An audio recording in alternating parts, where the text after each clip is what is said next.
कि अपने पास जो है अपने को फोर्थ सेल से आना है किसमें, फर्स्ट सेल में।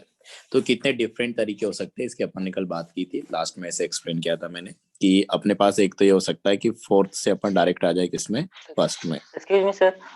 हाँ सर इसका सर स्टार्टिंग से सारा कलेक्ट करके भी भेज दीजिए नोट्स, क्योंकि सर बीच बीच में छूट गया था ना, एग्जाम चल रहा था हमारा। अच्छा अच्छा अच्छा, ठीक है ठीक है। सर एक साथ सारा करके भेज दीजिएगा। बिल्कुल भेज देंगे, बिल्कुल भेज देंगे, हाँ। थैंक यू तो सर। अपने पास फोर्थ से अपने को वन में जाना है, तो अपने देखा था कि कितने डिफरेंट पॉसिबल पाथ हो सकते हैं, कितने डिफरेंट तरीके से इलेक्ट्रॉन फोर्थ से वन में आ सकता है। तो एक तो सबसे सिंपल है कि फोर्थ से किस में आ जाए, डायरेक्ट वन में आ जाए। दूसरा अपन ने बोला कि पहले मान लो कि वो फोर से थ्री में गया और फिर थ्री से गया किसमें, वन में। दूसरा अपने पास हो सकता है कि जैसे फोर से थ्री में गया, वैसे ये भी हो सकता है कि फोर से पहले किस में जाए, टू में जाए, और फिर टू से किस में जाए, वन में। तो ये था अपने पास। अभी आ रहा आवाज? Yes sir. ये अपने को n इक्वल टू फोर से n इक्वल टू वन में आना है, फोर्थ सेल से अपने को फर्स्ट सेल में आना है। तो अपने बताया कि अपने पास चार पाथ है कि डायरेक्ट फोर से वन में आ जाए। दूसरे अपने बोला कि पहले फोर से थ्री में आए, फिर थ्री से वन में आए। दूसरा अपने बोला कि फोर से पहले किस में आए, टू में आए, फिर टू से किस में आए, वन में आए। और एक अपने बोला कि फोर से थ्री, थ्री से टू, टू से वन। इस तरीके से अपने बोला कि चार डिफरेंट पाथ हो सकते हैं इसके लिए। तो अब अपने पास जो क्वेश्चन आते हैं इस तरीके से पूछता है कि in case of isolated gaseous atom या आयन कि अपने पास क्या है। अच्छा, जरूरी नहीं है वो एक के लिए ही पूछेगा या फिर एक सैंपल के लिए बात करेगा, कि जहाँ पे अपने पास सफिशिएंट नंबर में एटम से हर तरीके का ट्रांजेक्शन कराने में। वो कभी कभी दो की भी बात कर लेता है, तो वो भी डिस्कस कर लेंगे कि अगर दो की बात करें तो क्या होगा। तो इसको दोबारा से अपन पूरा देख ले रहे हैं कि in case of isolated gaseous atom और आयन। तो यहाँ पे अपने पास क्या है, एक ही एटम है, only one atom, only one atom या आयन इज प्रेजेंट। और अपन सिंगल इलेक्ट्रॉन स्पीसीज की बात करते हैं बोर मॉडल में, तो अगर अपने पास एक एटम है या फिर अपने पास एक आयन है, तो उसके हिसाब से अपने पास जो है एक ही इलेक्ट्रॉन रहेगा। So one electron is present. तो अपने पास अभी क्या है, एक ही इलेक्ट्रॉन है। तो एक तरीके से अपने पास केस बन गया कि अगर एक इलेक्ट्रॉन अपने पास इस एग्जांपल में बात करें कि अगर अपने पास एक इलेक्ट्रॉन फोर्थ सेल से फर्स्ट सेल में आ रहा है, तो मैक्सिमम कितनी डिफरेंट स्पेक्ट्रल लाइंस वो बना सकता है। तो जब मैक्सिमम की पॉसिबिलिटी अपने को चेक करनी, तो उसको क्या आना पड़ेगा, एक ही इलेक्ट्रॉन है तो इस पाथ के थ्रू आना पड़ेगा, that is path number D. क्योंकि पहले फोर से थ्री जाएगा तो उसमें एक लाइन आएगी, फिर थ्री से टू के लिए एक लाइन आएगी, और टू से वन के लिए एक लाइन आएगी। क्योंकि मैक्सिमम नंबर ऑफ लाइन्स यहीं पे पॉसिबल है, क्योंकि डी पाथ में तीन लाइन बनेगी। अगर वो सी के थ्रू आता तो दो बनती, कि पहले आया फोर से किसमें, टू में, फिर टू से आया किसमें, वन में। और अगर वो बी पाथ के थ्रू आता तो फोर से थ्री के लिए एक लाइन बनती, और थ्री से वन के लिए अपने पास एक लाइन बनती, तो टोटल दो लाइन। और ए पाथ में तो क्या होगा, सीधा फोर से वन आएगा, तो यहाँ पे एक ही लाइन बनेगा। तो अगर तुमसे पूछे मैक्सिमम नंबर ऑफ लाइंस, जब एक इलेक्ट्रॉन अगर अपने पास आ रहा है, तो मैक्सिमम नंबर ऑफ लाइंस तो अपने पास कितनी आएगी एक इलेक्ट्रॉन के केस में, तीन। कि अगर अपने को आइसोलेटेड एटम के लिए बात करना है, तो वहां पे अगर अपने को मैक्सिमम नंबर ऑफ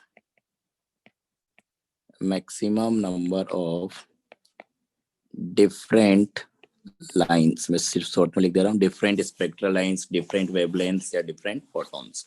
ये तुमने लिख ही लिया होगा, तो अपन इसलिए शॉर्ट में लिख देते हैं कि अपने को क्या करना है, n2 माइनस n1 करना है, कि कहाँ से कहाँ जा रहा है, उन दोनों सेल के नंबर का डिफरेंस ले लेना है।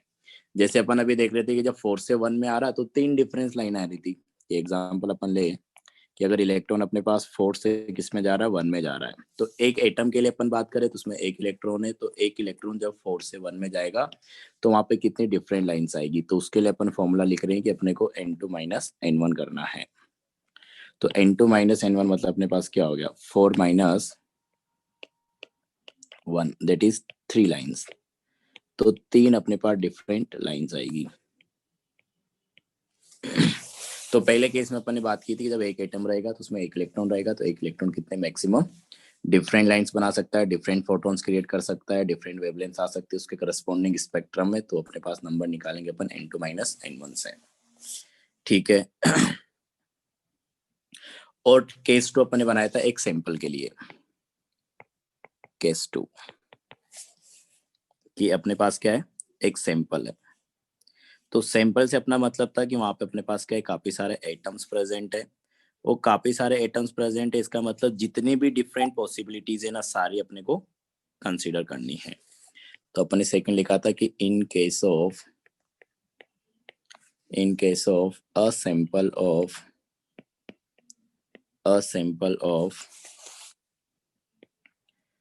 isolated gaseous atoms या फिर आयंस। तो यहाँ पे अपने पास काफी सारे एटम्स हैं, काफी सारे आयंस है। अगर आयंस की अपन बात करें तो अपने पास सफिशिएंट नंबर में आयंस प्रेजेंट है, कि sufficient number of atoms and ions, atom और ions are present that can make all possible type of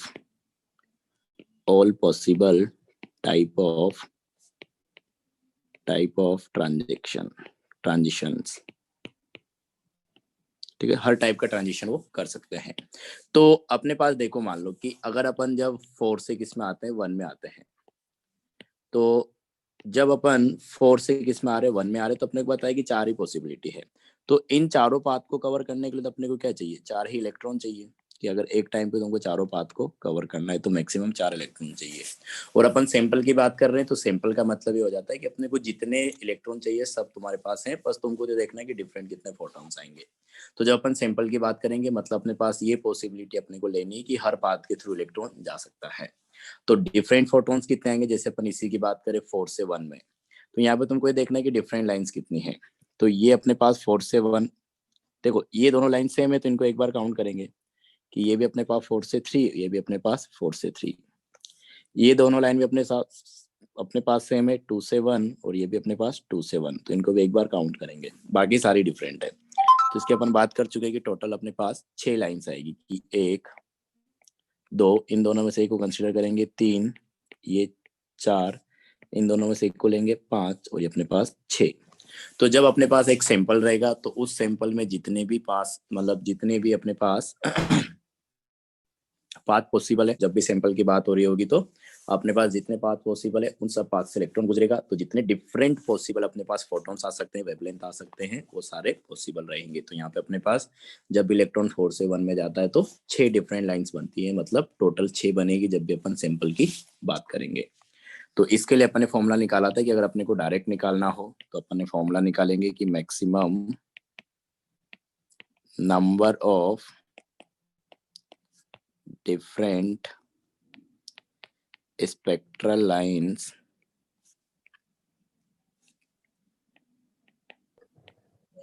तो इसके लिए अपन लिखा था कि n2 माइनस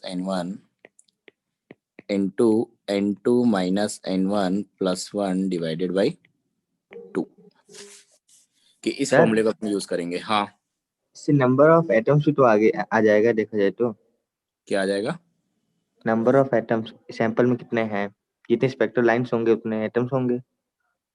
नहीं उतने एटम्स क्यों होंगे, स्पेक्ट्रल एटम्स तो काफी सारे हो सकते हैं। ये भी तो हो सकता है ना कि अपन ने बोला कि इलेक्ट्रॉन बहुत सारे अपने पास, एटम बहुत सारे इसलिए इलेक्ट्रॉन बहुत सारे, तो ये हो सकता है कि 2 एटम यहाँ इसी पाथ को फॉलो करते हुए गए हो, 3 एटम इस पाथ को फॉलो करते हुए गए हो, तो लाइन तो एक ही जैसी आएगी ना इसमें।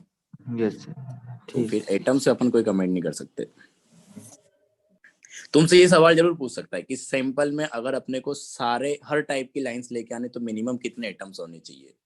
अगर मैं तुमसे सवाल को ऐसे जरूर कर सकता हूँ कि अगर मेरे को n=4 से n=1 में जाना है, तो वहां पे टोटल जितनी डिफरेंट पॉसिबल लाइंस बनती हैं, जो अपन ने निकाला कि अपने पास 4 बन रही है, सॉरी 6 बन रही है, तो n=4 से n=1 में जाने के लिए जब अपन इलेक्ट्रॉन 4 से 1 में जाते हैं तो जितने भी डिफरेंट पॉसिबल लाइंस बन सकती है, अगर उतनी लाइंस अपने को लेके आनी है तो मिनिमम कितने एटम अपने को यूज करने हैं, या सैंपल में मिनिमम कितने एटम्स होने चाहिए। तो क्या आंसर रहेगा तब,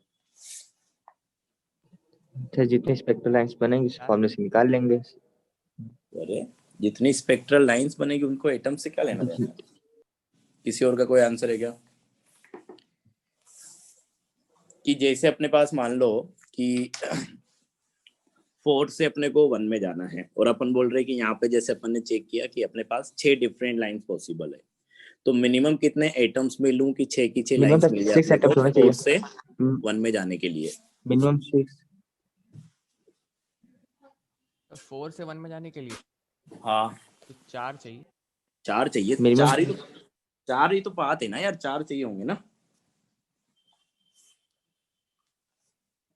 अगर मान लो कि अपने पास 4 इलेक्ट्रॉन है, तो हो सकता है कि एक इलेक्ट्रॉन पाथ ए से गया हो, मिनिमम पॉसिबिलिटी देखनी ना अपने को, तो एक एटम पाथ बी से गया हो, एक एटम पाथ 3 से गया हो, एक एटम पाथ 4 से गया हो, तो 6 आ तो जाएगी। 6 इन्हीं चारों पाथ के करस्पॉन्डिंग ही तो आ रही है।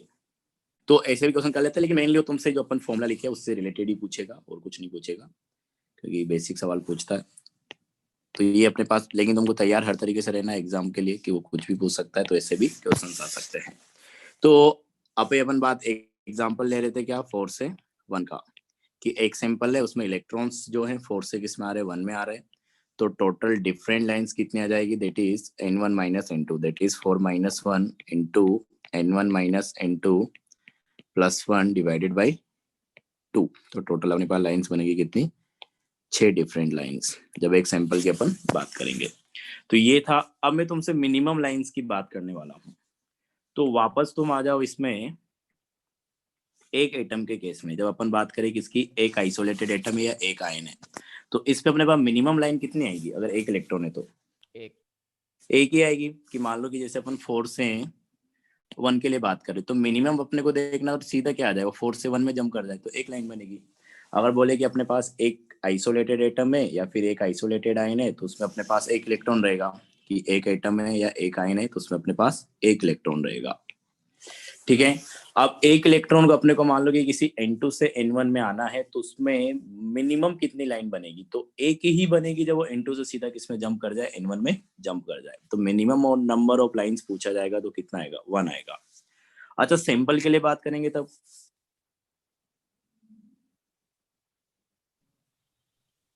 सैंपल के लिए बात करें तब भी 1 ही आनी चाहिए क्या? Yes sir. क्योंकि सैंपल में मान लो कि जितने भी एटम्स है अपने पास, वो सीधा क्या करे, मिनिमम अपने को देखना है ना, कि अपन बोल रहे हैं कि अपने पास एक सैंपल है जिसमें इलेक्ट्रॉन्स n2 में है, n2 से अपने पास किस में आ रहा है, n1 में आ रहा है। मैं डायरेक्ट जनरल बात कर दे रहा हूँ।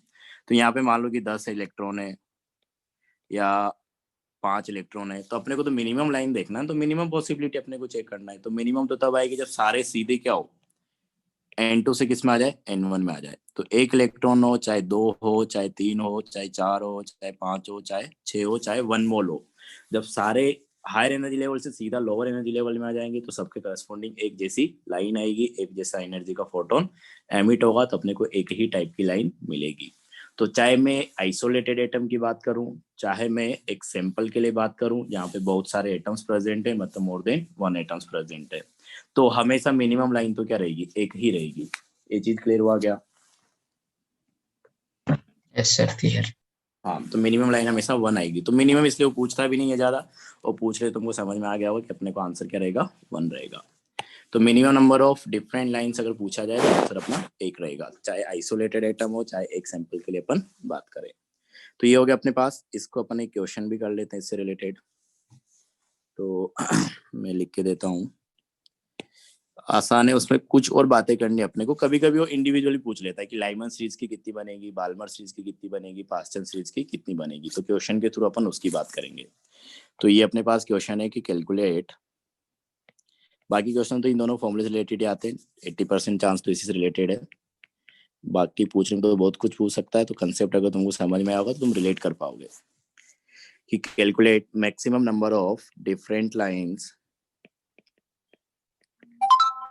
maximum number of different lines which can be observed, which can be obtained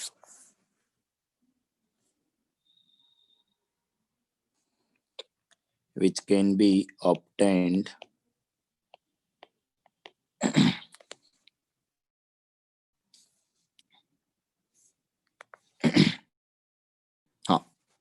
which can be obtained when electrons when electrons, तो तुमको क्वेश्चन पढ़ के भी समझ में आ जाएगा। देखो इसमें बोल रहा है कि इलेक्ट्रॉन्स मतलब अपने पास क्या है, काफी सारे इलेक्ट्रॉन्स है, मतलब एक सैंपल की बात हो रही है कि when electrons return to ground state from 8th excited state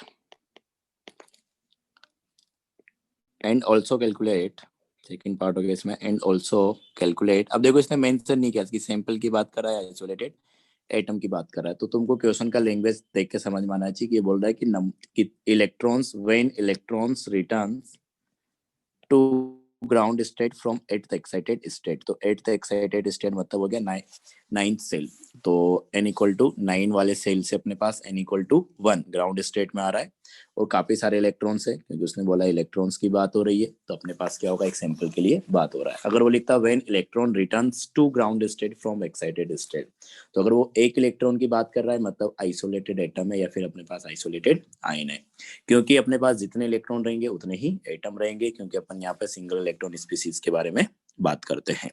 तो क्वेश्चन की लैंग्वेज पढ़ के भी तुमको समझ में आ जाएगा कि कौन सा वाला केस है अपने पास। तो पहला वाला पार्ट तो करे तो आसान है कि टोटल कितनी लाइंस आएगी, 36 मैक्सिमम पूछ रहा है 30, बहुत बढ़िया, उतना ही आएगा, फॉर्मूला लगाना है सीधा। अब इसमें सेकंड पार्ट पूछ रहा है कि calculate also calculate number of या मैक्सिमम नंबर ऑफ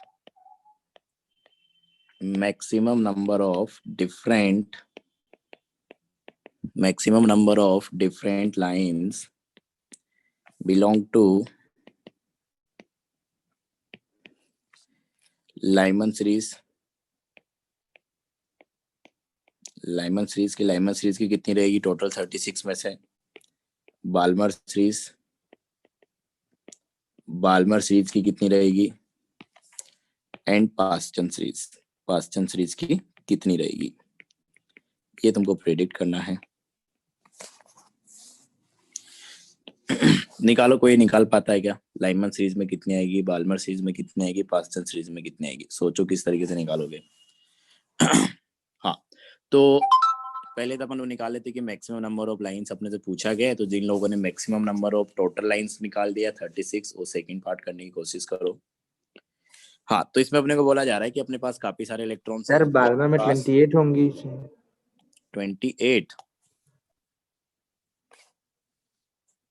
तो बाकी में हाँ, तो इस तुमने बोला है कि इलेक्ट्रॉन्स जो हैं 8th एक्साइटेड स्टेट से अपने पास ग्राउंड स्टेट में आ रहा है, तो 8th एक्साइटेड स्टेट मतलब अपने पास क्या होगा, n इक्वल टू 9, तो 9th सेल से अपने पास ground state that is first cell में अपने पास इलेक्ट्रॉन आ रहे हैं, तो ये ट्रांजेक्शन और अपने पास और काफी सारे इलेक्ट्रॉन से मतलब एक सैंपल की बात हो रही है। तो अपने पास मैक्सिमम नंबर ऑफ लाइंस निकालना है, तो फॉर्मूला था अपने पास क्या, n2 minus n1 n2 minus n1 plus 1 divided by 2, तो ये अपने पास n2 हो जाएगा, तो आसान है कि 9 minus 1 into 9 minus 1 plus 1 divided by 2, तो ये अपने पास आ जाएगा 36 की टोटल अपने पास डिफरेंट 36 तरीके की लाइंस आएगी जब इलेक्ट्रॉन्स क्या होंगे 9th सेल से अपने पास फर्स्ट सेल में आएंगे। ठीक है, अब अपने से पूछा गया कि लाइमन सीरीज की कितनी है, बाल्मर सीरीज की कितनी है, पास्टन सीरीज की कितनी है, तो तुम इसको ऐसे सोच सकते हो कि अपने को डिफरेंट लाइन से तो काउंट करनी ना, और अपने पास एक सैंपल है तो अपने को तो क्या है, हर तरीके की पॉसिबिलिटी मतलब जितना पॉसिबिलिटी है वो सारा कवर कर लेना है, क्योंकि अपने पास सफिशिएंट नंबर में इलेक्ट्रॉन्स है हर तरीके के ट्रांजेक्शन को कवर करने के लिए। तो अब अपने पास 9 से 1 में आ रहा है, और अपने को बताया कि लाइमन सीरीज की लाइन तब बनती है जब कहीं से भी इलेक्ट्रॉन किस में आए, 1 में आए। तो हो सकता है कि इलेक्ट्रॉन 9 से सीधा 1 में भी आए, या पहले 8 में आया हो, फिर 8 से किस में आया हो, 1 में आया हो, 7 से 1 में आया हो, 6 से 1 में आया हो, 5th से 1 में आया हो, 4th से 1 में आया हो, 3rd से 1 में आया हो, 2 से 1 में आया हो। तो 9th से अगर 1 में आ रहा है तो अपने पास तो काफी पॉसिबिलिटी हो जाएगी। देखो कैसे कि लाइमन सीरीज के लिए अगर अपन बात करें कि लाइमन सीरीज की कितनी लाइंस हैं, तो line belonging to Lyman series, तो इसमें अपने पास पता है कि 1 में आने वाला है और हाई एनर्जी लेवल से आने वाला है, तो एक लाइन हो जाएगी जो 9 से 1 में आएगा। अच्छा, मैं पहले लाइन्स लिख देता हूँ कि क्या क्या बनेगी, कि एक पॉसिबिलिटी कि 9 से 1 में आएगा, एक पहले 8 में आया हो फिर 8 से 1 में आया हो, पहले 7 में आया हो फिर 7 से 1 में आया हो, फिर किसी तरीके से 6 में आया हो, फिर 6 से 1 में आया हो, 5 से 1 में आया हो, 4 से 1 में आया हो, 3 से 1 में आया हो, 2 से 1 में आया हो। तो हायर से लोअर तक जितने भी पॉसिबल है सारी तुमको देखना है। तो अपने पास टोटल कितनी होगी गिने हुए थे? 8 लाइंस होगी। कि अपने पास कितनी लाइंस पॉसिबल है? 8 लाइंस। तो इसी हिसाब से अपन एक फॉर्मूला बना लेते हैं। किस तरीके से कि अगर तुमको लाइमन सीरीज की लाइंस निकालने हैं तो तुम क्या करो कि जो हायर एनर्जी लेवल है दैट इज N2, क्योंकि अपन जो हायर एनर्जी लेवल वाला सेल होता है उसको N2 से लिखते हैं। तो N2 - 1। जब भी तुमको लाइमन सीरीज की लाइन निकालनी है तो तुम ये फॉर्मूला लगा दो कि हायर एनर्जी लेवल में से अगर अपन 1 माइनस कर देंगे तो अपने पास क्या जाएगा? लाइमन सीरीज की लाइंस। जैसे यहाँ पे क्या था, 9th सेल था, तो उसमें से अगर तुम 1 माइनस करो कि 9 - 1 तो अपने पास कितनी लाइन आ गई? 8। और ऐसा अपन ने काउंट भी किया इस तरीके से। तो 8 लाइन आ रही है अपने पास। तो अपन अगली बार से ये वाला फॉर्मूला लगाएंगे N2 - 1। इसी तरीके से अगर अपन बात करें किसकी? Balmer series. तो बाल्मर सीरीज की अगर अपन बात करें तो अपने पास कहाँ इलेक्ट्रॉन आने वाला है? N=2 में आने वाला है। वो ऊपर में से कहीं से भी आ सकता है। अगर कहीं से भी 2 में आएगा मतलब अपने पास क्या हो? बाल्मर सीरीज का लाइन है।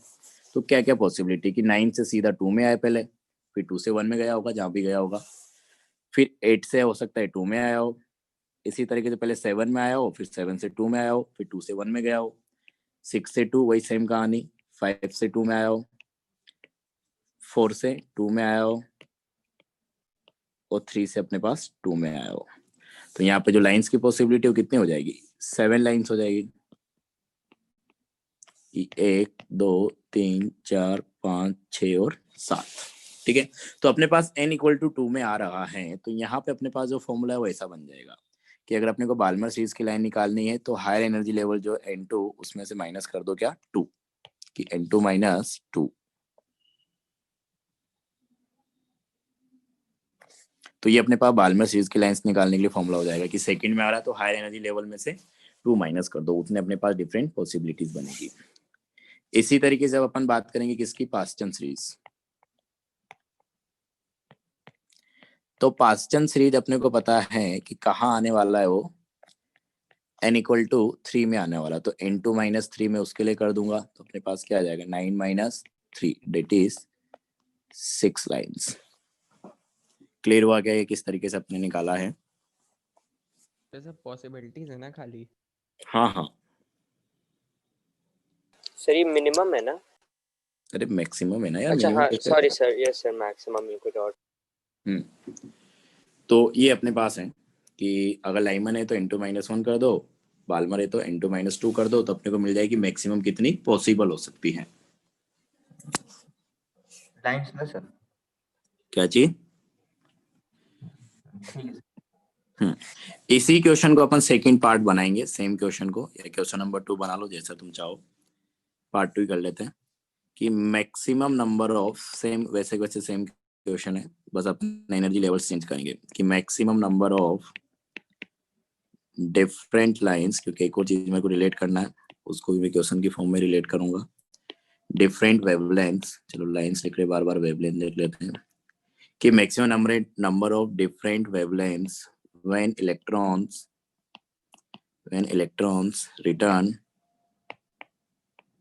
return to second excited state में आ रहा है, to second excited state from 8th excited state, कि 8th excited state में पहले था, वहां से अपने पास किस में आ गया? second excited state में आ गया। तो अपने को maximum number of different wavelengths जो पॉसिबल है अपने को काउंट करनी है। And also calculate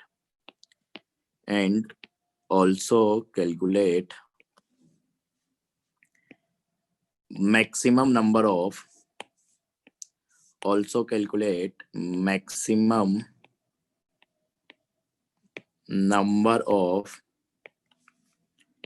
different wavelengths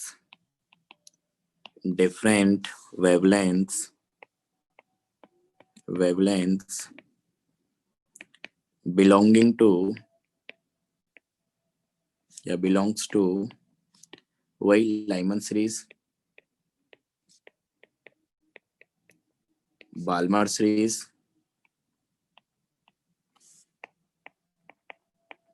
और पास्टन सीरीज।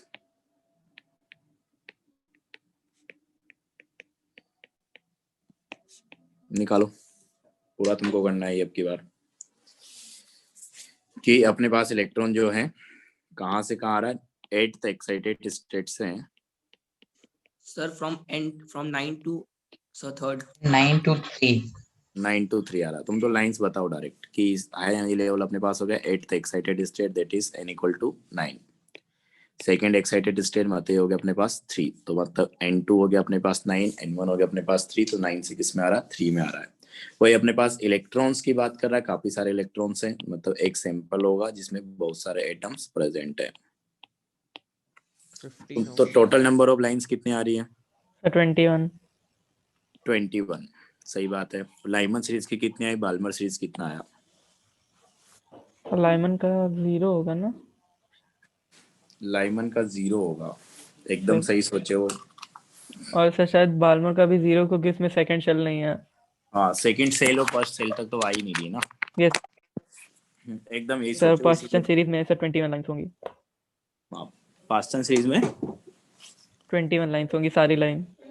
सारी लाइन पास्टन में होगी, इसके अलावा और सीरीज नहीं बनती है। हाँ सर, मतलब इसके आगे वाली जो। हाँ, उसके आगे वाली में एकदम सही सोचे हो, ये बताना था मेरे को कि चलो भी डिस्कस करेंगे। पहले तो अपन टोटल लाइंस निकाल लेते हैं। टोटल लाइंस के लिए अपने पास फॉर्मूला है कि n2 minus n1 that is 9 minus 3 n2 n2 minus n1 plus 1 that is 9 minus 3 plus 1 divided by 2। तो यहाँ से अगर सोल्व करोगे तो अपने पास आ जाएगा 21 लाइंस। तो टोटल अपने पास 21 डिफरेंट फोटॉन्स एमिट होंगे, तो उनके करस्पॉन्डिंग अपने को डिफरेंट 21 वेवलेंथ्स आएगी और 21 ही अपने को लाइंस दिखेगी स्पेक्ट्रम में, डिफरेंट तरीके की। ठीक है, तो ये हो गया अपने पास। अब अपने से पूछा गया कि लाइमन सीरीज की कितनी है। तो अगर लाइमन सीरीज के लिए अगर तुम बिना सोचे समझे फॉर्मूला लगाओगे, कि अपन ने अभी ये फॉर्मूला तो लिखा था कि अगर लाइमन सीरीज के लिए देखना है तो हाई एनर्जी लेवल में से 1 माइनस कर दो। तो अगर तुम ऐसा करोगे तो तुम्हारे पास क्या होगा कि 9 minus 1 8 आ जाएगा, लेकिन ये तुम गलत कर रहे हो। अपने को पता है कि लाइमन सीरीज की लाइन कब आती है, जब वो n इक्वल टू 1 में आता है। n इक्वल टू 1 में तो आया ही नहीं, वो तो n इक्वल टू 3 में रहेगा इलेक्ट्रॉन। Yes sir. तो 1 में भी नहीं आया तो लाइमन सीरीज भी नहीं बनेगी और बाल्मर सीरीज की लाइंस भी नहीं बनेगी। हाँ, क्योंकि बाल्मर सीरीज तब बनता जब n इक्वल टू 2 में आता, तो वो तो 3 में आया तो लाइमन भी नहीं बनेगी, बाल्मर भी नहीं बनेगी। अपने पास जो लाइन बनेगी वो पास्टन सीरीज का जरूर बनेगा यहाँ पे, और उसके ऊपर वाले की भी बनेगी। तो ऐसा नहीं है कि ये फॉर्मूला जो अपने लिखे थे ये तुमको बिना सोचे समझे लगाना देना है। तो ये ध्यान रखना है कि लोअर एनर्जी लेवल क्या है, इलेक्ट्रॉन कहाँ तक आ रहा है। अगर जैसे यहाँ पे थर्ड तक आ रहा था तो लाइमन बाल्मर नहीं बन रहा है, अगर सेकंड तक आता तो बाल्मर बनता लेकिन लाइमन नहीं बनता, और अगर फर्स्ट तक आता तो विसारी बनती। तो ये चीज तुमको ध्यान रखना है। तो यही बताना था कि यहाँ पे लाइमन सीरीज भले फॉर्मूले से तुम्हारे पास 8 आ रहा है लेकिन वो 1 में आ ही नहीं रहा है, तो ऐसा कुछ पॉसिबल नहीं है। एक्चुअल में यहाँ पे 0 आएगी। तो लाइमन सीरीज की लाइन अपने पास क्या आएगी, 0। इसी तरीके से अगर अपन बाल्मर देखोगे तो बाल्मर सीरीज की अगर अपन बात करें तो यहाँ पे अपने फॉर्मूला तो n2 minus 2 लिखा था, लेकिन वो सेकंड सेल में आ ही नहीं रहा है, तो कोई लाइन नहीं बनेगी। वो फॉर्मूला तब लगाना है जब अगर सेकंड की आने की पॉसिबिलिटी होती या सेकंड में इलेक्ट्रॉन आ रहा होता, उसके बाद तो ये भी 0 हो जाएगा। पास्टन अगर अपन देखें तो ये अपने को पता है कि पास्टन सीरीज की लाइन कब आती है, जब इलेक्ट्रॉन थर्ड सेल में आता है। तो यहाँ थर्ड सेल में तो आ रहा है, मतलब पास्टन सीरीज की लाइंस अपने को दिखेगी। और निकालने के लिए अपने फॉर्मूला लिखा था कि n2 minus 3 कर दो, दैट इज 9 minus 3। तो अपने पास 6 लाइन आएगी किसकी, पास्टन सीरीज की। पास्टन के बाद अगर तुमको ध्यान हो तो यहाँ पे अपने लिखा था ब्रैकेट। तो इसके लिए जैसे अपन n2 minus 3 कर रहे थे, तो ब्रैकेट सीरीज अपने को पता है कि जब फोर्थ सेल में आता तब बनती है। तो इसके लिए अपन क्या कर देंगे, n2 minus 4, तो 9 minus 4, तो इसके लिए अपने आ जाएगी 5। तो इस तरीके से आगे आती जाएगी। तो ये चीज तुमको ध्यान रखना था कि लाइमन तभी बनेगा जब 1 में आएगा, बाल्मर तभी बनेगा जब 2 में आएगा। तो 1 और 2 में तो आया ही नहीं, तो ये दोनों की सीरीज की लाइंस नहीं मिलेगी अपने को। क्लियर है क्या ये? Yes sir. सर वो वाला फॉर्मूला नहीं लगा सकते इनमें, n2 minus n1 into n2 minus n1 plus 1/2 वाला? तुम ऐसी बात नहीं कर रहे हो कि रामायण खत्म है, पूछे राम लखन सीता कौन है? सर समझ में कल तो समझ में आ गया था, अब ये थोड़ा कंफ्यूजन हो रही थी अभी। अरे देखो, आपने क्या बोला कि इलेक्ट्रॉन जो आ रहा है वो 8th एक्साइटेड स्टेट से 2nd एक्साइटेड स्टेट में आ रहा है, मतलब 9th सेल से अपने पास किस में आ रहा है, 3rd सेल में आ रहा है। ये समझ में आया क्या? Yes sir. तो अगर इलेक्ट्रॉन 3rd सेल में आ रहा है तो लाइमन सीरीज अपने पास कब बनती है, जब 1st सेल में आता है। Yes sir. बाल्मर कब बनता है, जब 2nd सेल में आता है। Yes sir. तो जो अपने फॉर्मूले लिखे थे ना तभी लगेंगे जब अगर अपने पास लाइमन सीरीज की लाइंस की पॉसिबिलिटी होगी तब। इस केस में तो पॉसिबिलिटी नहीं ना यार बनने की। सर जो कल लिखवाया था वो भी नहीं। वो वही तो लगा कि अपने टोटल लाइंस निकालो, वो टोटल अच्छा, लाइंस ओके निकालने सर। का फॉर्मूला था, यहाँ पे यस लगाया सर, था टोटल लाइंस। तभी कंफ्यूज हो गया था मैक्सिमम और टोटल वाले में। ठीक है अभी। Yes sir, thank you. Sir फॉर्मूले से टोटल आएगा ना, मतलब मैक्सिमम हाँ आएगा। फॉर्मूले से टोटल आएगी, टोटल कितनी आ सकती है उसमें अपन ने हर सीरीज को काउंट कर लिया जिसकी भी बन सकती है। Okay sir. तो अभी अपन इंडिविजुअल देखना चाह रहे हैं कि लाइमन से कितना है, बाल्मर से कितना है, पास्टन से कितना, उस तरीके से। सर मैक्सिमम लाइन उतनी आएंगी ना सर? क्या? टोटल सर उतनी लाइन आएंगी ना सर, फॉर्मूले से जो निकलेगा। हाँ जिससे फॉर्मूले से जो निकलेगा वो टोटल वो बता रहा है। ओके। फॉर्मूले में अपने लिखा था कि total number, maximum number of lines की टोटल कितनी आ सकती है। वहां पे अपने कहा मेंशन किया था कि लाइमन की बात कर रहे हैं या बाल्मर की बात कर रहे हैं। Okay sir. हाँ तो ये है अपने पास। तो इस तरीके के क्वेश्चंस आएंगे। अगर अब मैं तुमको बोलूं कि थर्ड पार्ट इसी क्वेश्चन का, थर्ड पार्ट कि अपने पास maximum number of lines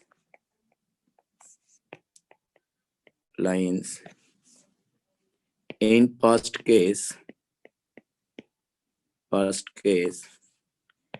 in case of one electron, कि अगर अपने पास एक ही इलेक्ट्रॉन होता तो पहले केस में क्या पॉसिबिलिटी थी अपने पास। पहले केस में अपन ने क्या बोला था कि इलेक्ट्रॉन जो आ रहा वो 8th एक्साइटेड स्टेट से ग्राउंड स्टेट में आ रहा है, मतलब 9th सेल से N2 अपने पास हो गया क्या 2, तो 9th सेल से अपने पास किस में आ रहा हो, 1st सेल में आ रहा है। तो अब बोल रहा है कि अपने पास एक ही इलेक्ट्रॉन है, तो सिंगल इलेक्ट्रॉन वाला केस बन गया एक तरीके से ये। तो अगर सिंगल इलेक्ट्रॉन वाला केस बन गया तो अपन टोटल लाइन निकालने के लिए क्या फॉर्मूला लगा रहे थे, N2 माइनस N1, मतलब अपने पास 9 माइनस 1 दैट इज 8 लाइंस। तब अपने पास कितनी बनेगी, 8 ही लाइंस बनेगी मैक्सिमम, अगर अपने पास सिर्फ एक ही इलेक्ट्रॉन हुआ तो। अच्छा मान लो कि इसमें भी तुमसे पूछ लिया जाए कि अपने पास कितनी लाइमन है, कितनी बाल्मर है, कितनी पास्टन है, तो वो कितनी आएगी, कोई बता सकता है क्या?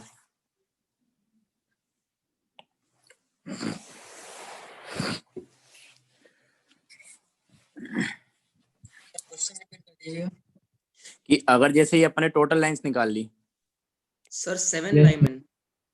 नहीं अलग अलग बताना है, लाइमन की कितनी रहेगी, बाल्मर की कितनी रहेगी, उस तरीके से। इलेक्ट्रॉन एक ही है अब की बार। मिनी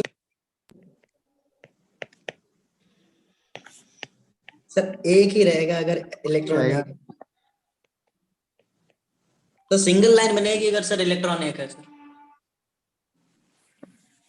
एक तो बनेगी लेकिन सर 7 लाइमन। 7 लाइन बनेगी। अच्छा सर लाइमन की क्योंकि सर वो मतलब एक ही इलेक्ट्रॉन है, तो फिर या तो मतलब पॉसिबिलिटीज है कि वो या तो 8 से 1 पे आएगा या फिर उस मतलब या फिर 7 से 1 पे आएगा। ठीक है अभी देखते हैं, 1 2 3 4 5 6 7 8 9। अच्छा तो अपन ने बोला कि अपने पास ये 9 है, ध्यान से समझना, ये 9th है, ये 8th है, ये 7 है, ये 6 है, ये 5 है, ये 4 है, ये 3 है, ये 2 है, ये 1 है। अब अपन बोल रहे कि अपने पास सिंगल आइसोलेटेड एटम है, मतलब एक ही एटम है उसमें एक इलेक्ट्रॉन है। अब ये एक इलेक्ट्रॉन अगर अपने पास 1 में आ रहा है तो मैक्सिमम कितनी लाइंस आएगी, पहले तो अपन ने ये बात की, तो मैक्सिमम लाइन अपने पास तब आएगी जब ये एक एक करके आएगा, पहले 7 9 से 8, फिर 8 से 7, फिर 7 से 6, फिर 6 से 5, 5 से 4, 4 से 3, 3 से 2, 2 से 1। अगर तुमको ध्यान हो तो अपने वहां पे भी यही बात की थी कि जब अपने पास 4 से किस में आ रहा था, 1 में आ रहा था, जब अपने समझा था तो इस वाले केस में अपने पास सबसे ज्यादा लाइन आ रही थी जब वो एक एक करके आ रहा था कि 4 से 3 में गया, 3 से 2 में गया, 2 से 1 में गया, तब अपने पास मैक्सिमम बनेगी। तो यहाँ पे भी अपने पास जब एक ही इलेक्ट्रॉन है तो एक इलेक्ट्रॉन के केस में कहाँ गया, हाँ, एक इलेक्ट्रॉन केस में मैक्सिमम तभी बनेगी जब वो एक एक करके हर सेल में होते हुए आए कि 9 से 8, 8 से 7, 7 से 6, 6 से 5, 5 से 4, 4 से 3, 3 से 2, 2 से 1। तो टोटल अपने पास कितनी लाइंस आ गई गिनोगे तो 8। ये क्लियर है क्या कि किस तरीके से अपने पास 8 लाइन आई। अब मैंने तुमसे पूछा है कि लाइमन सीरीज की कितनी बनेगी, बाल्मर सीरीज की कितनी बनेगी, पास्टन सीरीज की कितनी बनेगी। अगर ध्यान से देखोगे तो हर सीरीज की तो एक ही लाइन बनेगी यार। Yes sir. क्योंकि वो तो एक एक से होके आ रहा ना। अभी क्लियर हुआ क्या ये कि लाइमन सीरीज की एक ही बनेगी 2 से 1, बाल्मर सीरीज की भी एक ही बनेगी 3 से 2, पास्टन सीरीज की भी एक ही बनेगी 4 से 2, क्योंकि वो हर सेल से होते हुए आएगा तब अपने पास मैक्सिमम की पॉसिबिलिटी आएगी। और एक ही इलेक्ट्रॉन है तो फिर उसके हिसाब से तुमको देखना पड़ेगा। तो ये चीज तुमको ध्यान रखना है कि जब अपन आइसोलेटेड गैसियस एटम की बात करते हैं या एक इलेक्ट्रॉन वाले सिस्टम की बात करते हैं, तो जब एक इलेक्ट्रॉन रहेगा तो अपने पास हर सीरीज का अगर इंडिविजुअली पूछा गया है तो हर सीरीज से अपने पास एक ही लाइन आएगी। तो ये अपने पास हो गया कि लाइमन अगर है तो वो भी 1 रहेगी, बाल्मर अगर अपने पास अलग है तो वो भी 1 ही रहेगी इस केस में। अगर पास्टन पूछा है तो वो भी 1 ही रहेगी। अच्छा, एक और चीज सोचो कि ये बात सही है कि अगर मान लो कि वो अपने पास n इक्वल टू, जैसे सेकंड पार्ट था तो उसमें अपन ने क्या बोला था कि 9 से किस में आ रहा है, 3 में आ रहा है। अगर मैं वही चीज सिंगल आइसोलेटेड एटम का केस बना दूं कि अगर सिंगल आइसोलेटेड एटम के केस में इलेक्ट्रॉन जो है 9 से 3 में आ रहा है, तो बाल्मर सीरीज जो पास्टन सीरीज तो तब भी नहीं बनेगी। Yes sir. Sorry, Lyman series और बाल्मर सीरीज तो तब भी नहीं बनेगी। 3 में आया तो लाइमन बाल्मर तो नहीं बनेगी ना यार। यस सर, पास्टन बनेगी। हाँ, पास्टन बनेगी। और फिर पास्टन हो गया, ब्रेकिट हो गया, हम्फ्री हो गया, फुंड हो गया, सबका कितना बनेगा, 1 1 ही बनेगा। Yes sir.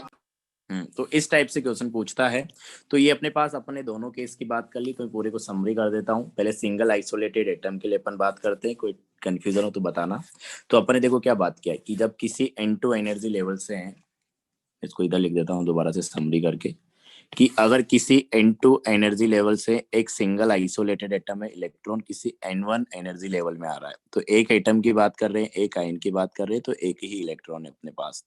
तो टोटल जो लाइंस बनेगी वो तो अपने पास रहेगी N2 minus N1, maximum number of total different lines, कि मैक्सिमम कितनी लाइंस वो बना सकता है डिफरेंट तरीके की। तो ये N2 माइनस N1। और अभी अभी अपन ने देखा कि अलग अलग सीरीज की अपन बात करें तो लाइमन की अपने पास 1 बनेगी अगर वो पहले सेल में आएगा, ये कंडीशन है। बाल्मर की भी अपने पास एक ही बनेगी अगर वो किस में आ रहा है, सेकंड सेल में आ रहा है या फिर उससे नीचे आ रहा है। 9 से फर्स्ट में आ गया डायरेक्ट तो भी एक नहीं, तब तो पे तो मिनिमम वाली पॉसिबिलिटी होगी ना। अच्छा। मैक्सिमम ही पूछेगा वो तुमसे, ठीक है। और इसी तरीके से अगर अपने पास देखें पास्टन की अगर अपन बात करें तो पास्टन में अपने पास तब भी एक ही बनेगी, लेकिन कंडीशन ये है कि अपने पास क्या है, इलेक्ट्रॉन थर्ड में आना चाहिए या उससे नीचे वाले में आना चाहिए। अभी क्लियर है क्या? यस सर, क्लियर है। ये Yes. सिंगल आइसोलेटेड एटम की बात होगी कि अगर मैक्सिमम टोटल पूछी जाए तो N2 माइनस N1 से निकलेगा। और अगर तुमसे अलग अलग पूछा जाए कि लाइमन का कितना है, बाल्मर का कितना है, पास्टन का कितना है, तो सबकी एक ही बनती है। बस कंडीशन ये है कि जो मिनिमम एनर्जी लेवल है उस सीरीज के करस्पॉन्डिंग वहां तक इलेक्ट्रॉन आना चाहिए। फिर अपन ने बात की सैंपल के लिए, तो सैंपल में ये हो जाता है कि अपने पास क्या काफी सारे एटम्स है, काफी सारे इलेक्ट्रॉन्स है, तो जितनी भी पॉसिबिलिटीज हो सकती है, जितनी भी डिफरेंट पाथ हो सकते हैं, उनके करस्पॉन्डिंग जितनी डिफरेंट लाइंस आएगी सारी अपने को काउंट करनी है। तो अपन ने बोला कि एक सैंपल में अगर इलेक्ट्रॉन्स जो है N2 से किसी N1 में आ रहे हैं तो यहाँ पे काफी सारे इलेक्ट्रॉन्स रहेंगे। तो अगर टोटल लाइंस अपने को निकालनी है तो टोटल लाइंस के लिए अपन ने लिखा कि formula N2 minus N1 N2 minus N1 plus 1 divided by 2, ये टोटल लाइंस आ जाएगी। लाइमन सीरीज की लाइंस निकालनी है तो काफी सारे इलेक्ट्रॉन्स है तो हर तरीके की पॉसिबिलिटी रहेगी। तो अपन ने बोला कि N2 माइनस 1 कर दो, हाई एनर्जी लेवल में से 1 माइनस कर दो। यहाँ पे भी सेम कंडीशन रहेगी कि अपने पास क्या होना चाहिए, इलेक्ट्रॉन फर्स्ट सेल में आना चाहिए तभी लाइमन सीरीज बनेगी। ऑब्वियस सी बात है, अगर फर्स्ट में नहीं आया तो फिर नहीं बनेगी। दूसरा अपन ने देखा कि बाल्मर सीरीज, तो बाल्मर सीरीज में अपन ने बोला कि किसी भी हाई एनर्जी लेवल से आ रहा है तो N2-2 करना है, लेकिन कंडीशन है कि इलेक्ट्रॉन सेकंड सेल में या उससे नीचे वाले में तो आना चाहिए, अगर थर्ड में रह गया तो सेकंड में तक तो पहुंचा ही नहीं। और इसी तरीके से अपने पास पास्टन सीरीज है। तो N2-3। हाँ बोलो। सर ये सब समझ गया सर, एक बार वो सिंगल इलेक्ट्रॉन वाला अगर बता सकते फिर से बता दीजिए। सिंगल इलेक्ट्रॉन वाला क्या बताएं सर एक बार फिर से बता दीजिए सर, थोड़ा सा डाउट है सर। सिंगल इलेक्ट्रॉन में अपन क्या बोल रहे हैं, देखो बहुत टाइम दे दिया अपन ने वैसे इसको, कि जैसे अपन कुछ और ले ले, मान लो कि रैंडम ले लेते, 7 से किस में आ रहा है, 3 में आ रहा है, ठीक है। तो ये 7 हो गया, ये 6 हो गया, ये 5 हो गया, ये 4 हो गया और ये 3 हो गया। तो 7, 6, 5, 4 एंड 3। तो अपन बोल रहे हैं कि अपने पास एक एटम है तो उसमें एक इलेक्ट्रॉन है, तो मैक्सिमम लाइंस तो तभी बनेगी ना जब वो एक एक को जंप करके आए, मतलब 7 से 6 में आए, 6 से फिर 5 में आए, 5 से फिर 4 में आए, 4 से फिर 3 में आए। अगर वो एक को एस्केप कर देता, मान लो कि वो क्या करता, 7 से सीधा 5 में आ जाता, उसी में एक लाइन कम होगी अगर ध्यान से गिनो देखोगे तो। Yes sir. तो मैक्सिमम लाइन तभी बनेगी जब वो क्या करेगा, सारे सेल से होते हुए आएगा बीच में जितने भी पढ़ रहे हैं। तो अपने देखा कि अपने पास जब कहाँ से जा रहे हैं, 7 से 3 जा रहे हैं, तो अपने पास कितने आ रही है, 1 2 3 और हमको 4। बताना है मैक्सिमम लाइन तो कवर मैं करते हुए लाइन 7 बन के माइनस, कितने जा रहे हैं। हाँ वही बताना है। तब समझ गया सर। हाँ तो ये तो मैंने बोला मैक्सिमम के साथ अपन देख रहे हैं, मैक्सिमम की पॉसिबिलिटी पूछेगा तुमसे। समझ गया। तो ये है अपने पास, ये कंसेप्ट था आइसोलेटेड एटम के लिए और अपने पास सैंपल के लिए, दो तरीके से क्वेश्चन पूछता है। तो ये है, अब तुमको कभी क्वेश्चन में डायरेक्ट लिख देगा कि सैंपल की बात हो रही है, कभी तुमको क्वेश्चन पढ़ के लैंग्वेज से समझ में आना चाहिए कि अगर वो एक से ज्यादा इलेक्ट्रॉन्स की बात कर रहा है, एक से ज्यादा एटम्स की बात कर रहा है, जैसे अपन ने मैंने बताया था इस क्वेश्चन में इंडिकेट भी किया था कि सैंपल की बात हुई, और सिर्फ एक इलेक्ट्रॉन की बात कर रहा है या एक एटम की बात कर रहा है तो फिर आइसोलेटेड एटम की बात हो गई। तो ये थोड़ा सा कंफ्यूजिंग होता है, तुमको समझना होगा इस तरीके से।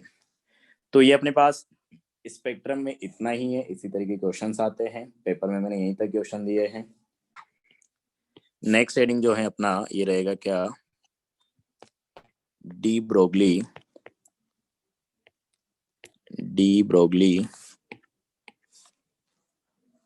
Concept,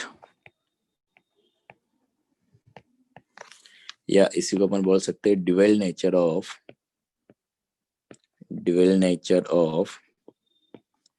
matter. तो देखो जैसे अपन ने लाइट के लिए बात किया था कि लाइट के केस में कुछ एक्सपेरिमेंट्स होते हैं जिसको अपन सिर्फ वेव नेचर के बेसिस पे एक्सप्लेन कर सकते हैं, कुछ एक्सपेरिमेंट्स है जिनको अपन पार्टिकल नेचर के बेसिस पे एक्सप्लेन कर सकते हैं। तो फिर अपन ने बोला कि वहाँ पे दोनों नेचर एसोसिएट होते हैं, wave nature as well as particle nature. तो वेव के पास अपने पास क्या होता है, सॉरी लाइट के पास अपने पास वेव नेचर भी है, पार्टिकल नेचर भी है। ये स्टार्टिंग में ऐसा माना जाता था, सिर्फ इसके लिए माना जाता था लाइट के लिए, लेकिन बाद में डी ब्रोगली आया, उसने बोला कि जैसे अपन लाइट के लिए बोल रहे वैसे अपन हर पार्टिकल के लिए बोल सकते हैं, कि अकॉर्डिंग टू डी ब्रोगली कि एवरी पार्टिकल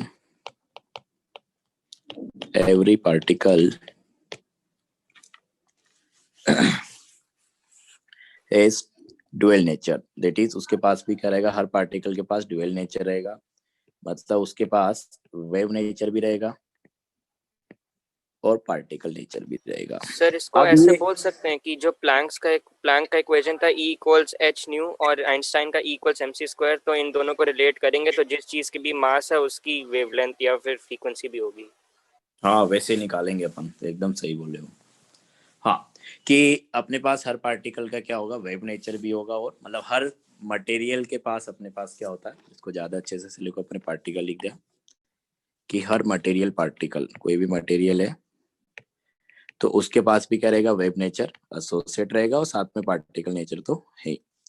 कि जैसे अपने पास एक टेनिस बॉल है या जो क्रिकेट बॉल होती है उसके साथ भी अपने पास वेव नेचर एसोसिएट है, मतलब जो तुम बॉल फेंकते हो तो वो कुछ ना कुछ वेव बना रहा है साथ में। अब ये अपने ऊपर है कि अपन उस वेव को ऑब्जर्व कर पा रहे कि नहीं कर पा रहे, देख पा रहे कि नहीं देख पा रहे। अपन रस्सी को अगर दो आदमी पकड़ ले, मतलब दूर पे जाके कि ये अपने पास क्या है, कोई रस्सी है, इसको एक ने यहाँ पे पकड़ा, ऐसा अपन एक्सपेरिमेंट देखा भी था, और एक ने यहाँ पे पकड़ा।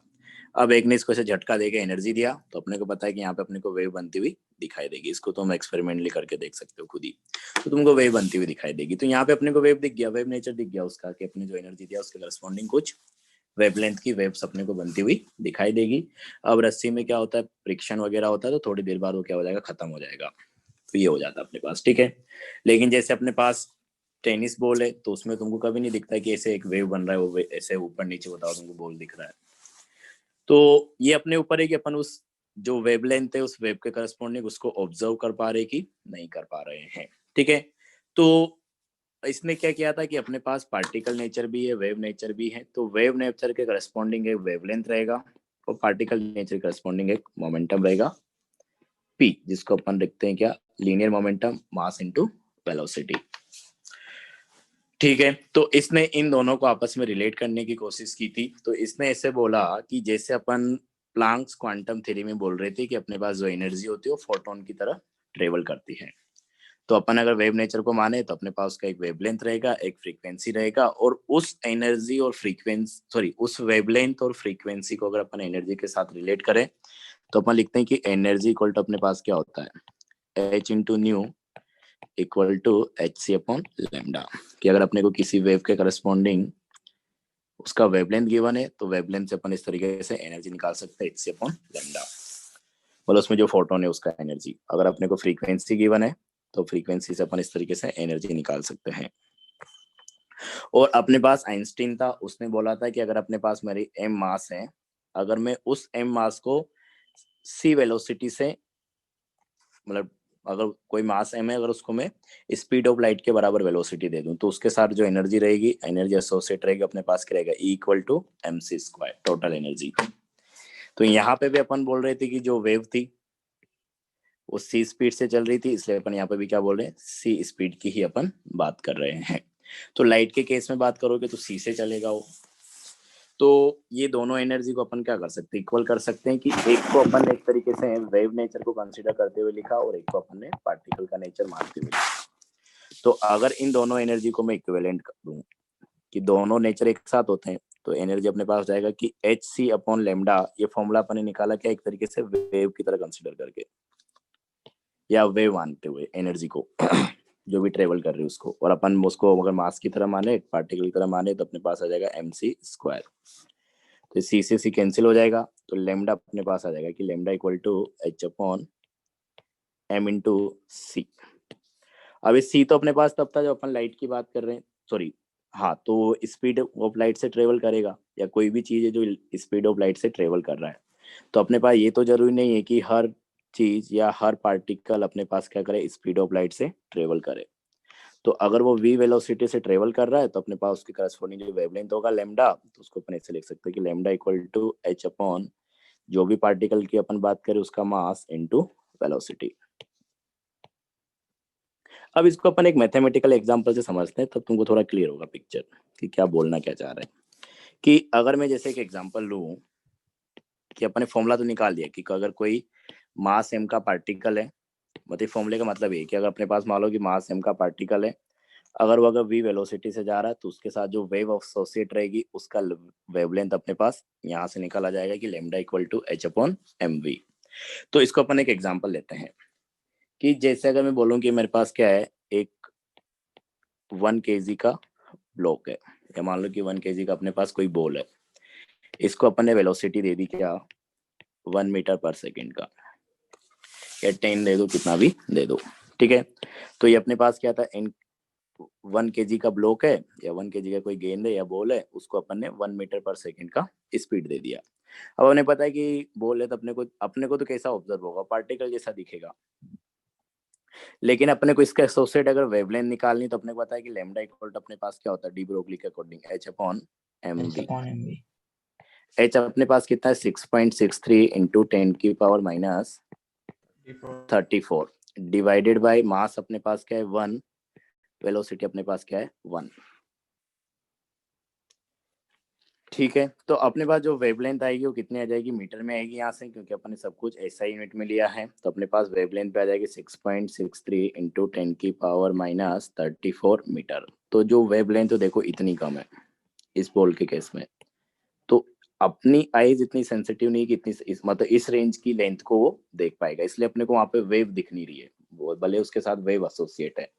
लेकिन यही बात मैं करूं किसके केस में, इलेक्ट्रॉन के केस में, कि अपने को पता है कि जैसे अपने पास इलेक्ट्रॉन है,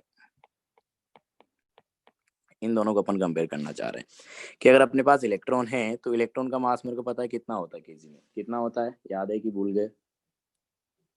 mass of electron 9.1 10 minus 34 31 kilogram 31 या 34 माइनस 31 किलोग्राम 31 सर 9.1 इंटू 10 की पावर माइनस 31 किलोग्राम। kg। और अगर तुमको ध्यान हो तो अपन ने इलेक्ट्रॉन का वेलोसिटी का जो फॉर्मूला निकाला है वो निकाला था 2.18 इंटू 10 की पावर 6 Z/n मीटर पर सेकेंड। तो मैं एवरेज मान ले रहा हूँ कि जो इलेक्ट्रॉन का स्पीड होता है 10 की पावर 6 मीटर पर सेकेंड इस रेंज में होता है, क्योंकि अपन ने क्या लिखा था 2.8 इंटू 10 की पावर 6 इंटू Z/n मीटर पर सेकेंड। और ये चीज अपन ने एक जगह और बात की थी रदरफोर्ड के मॉडल में। रदरफोर्ड ने सीधा बोला था कि इलेक्ट्रॉन की स्पीड इतनी ही होती है, बोर्ड ने बोला कि नहीं हर सेल के लिए अलग अलग होती है, उसने फॉर्मूला दिया। तो मतलब अपन बोल सकते हैं कि अप्रोक्सीमेटली 10 की पावर 6 के आसपास रहेगी। अब अगर तुम यहाँ से वेवलेंथ निकालने जाओगे तो लेमडा इक्वल टू h/mv, तो वापस वही अपने पास 6.63 इंटू 10 की power minus 34 divided by mass 9.1 into 10 की पावर माइनस 31 इंटू 10 की पावर 6। तो यहाँ से अगर तुम कैलकुलेट करोगे तो कितना आएगा, जल्दी निकालो, ये कैलकुलेट करना पड़ेगा। 6.63 डिवाइडेड बाय 9.1 तो ये हो जाएगा 7.28 इंटू, तो ये अपने पास रहेगा ऊपर कितना प्लस 31, तो अपने पास हो जाएगा -3 -9 इंटू 10 की पावर -10। देखना एक बार सही निकाला क्या, सही ना? एक बार चेक करो 34 माइनस, हाँ सर लग तो रहा है सही है। -9 -10 सही लग रहा है, हाँ सही है। फिर एक बार चेक कर लेना। तो ये अपने पास इतना मीटर आ रहा है और एंगस्ट्रॉम में अगर निकालो तो अपने पास कितना आएगा 7.28 एंगस्ट्रॉम, क्योंकि 10 की पावर -9 सॉरी 10 की पावर -10 मीटर क्या हो जाएगा 1 एंगस्ट्रॉम। तो अगर तुमको ध्यान हो तो अपन फोटोन की जब बात करते थे, लाइट की जब बात करते थे, तो अपने को पता है कि लाइट के पास क्या होता है वेव नेचर होता है। तो वहां पे अपन क्या लिखते थे कि जो फोटोन है लाइट का उसका वेवलेंथ आता है कितना 1200, मतलब 1200 एंगस्ट्रॉम के आसपास वेव नेचर है, और अच्छा खासा वेव नेचर है क्योंकि इलेक्ट्रॉन को मेनली अपने पास लाइट में जो होता है वेव नेचर ही अपने को ऑब्जर्व होता है।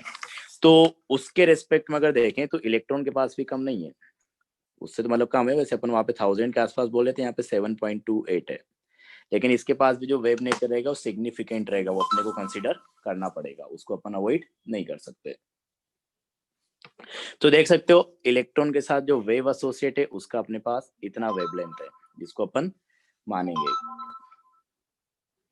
और अगर अपने पास जब अपन ने एक क्रिकेट बॉल की बात की तो उसके करस्पॉन्डिंग जो वेवलेंथ आ रहा है, अगर इसको तुम एंगस्ट्रॉम में भी निकालोगे तब भी बहुत कम आएगा, 6.63 इंटू 10 की पावर -24 एंगस्ट्रॉम।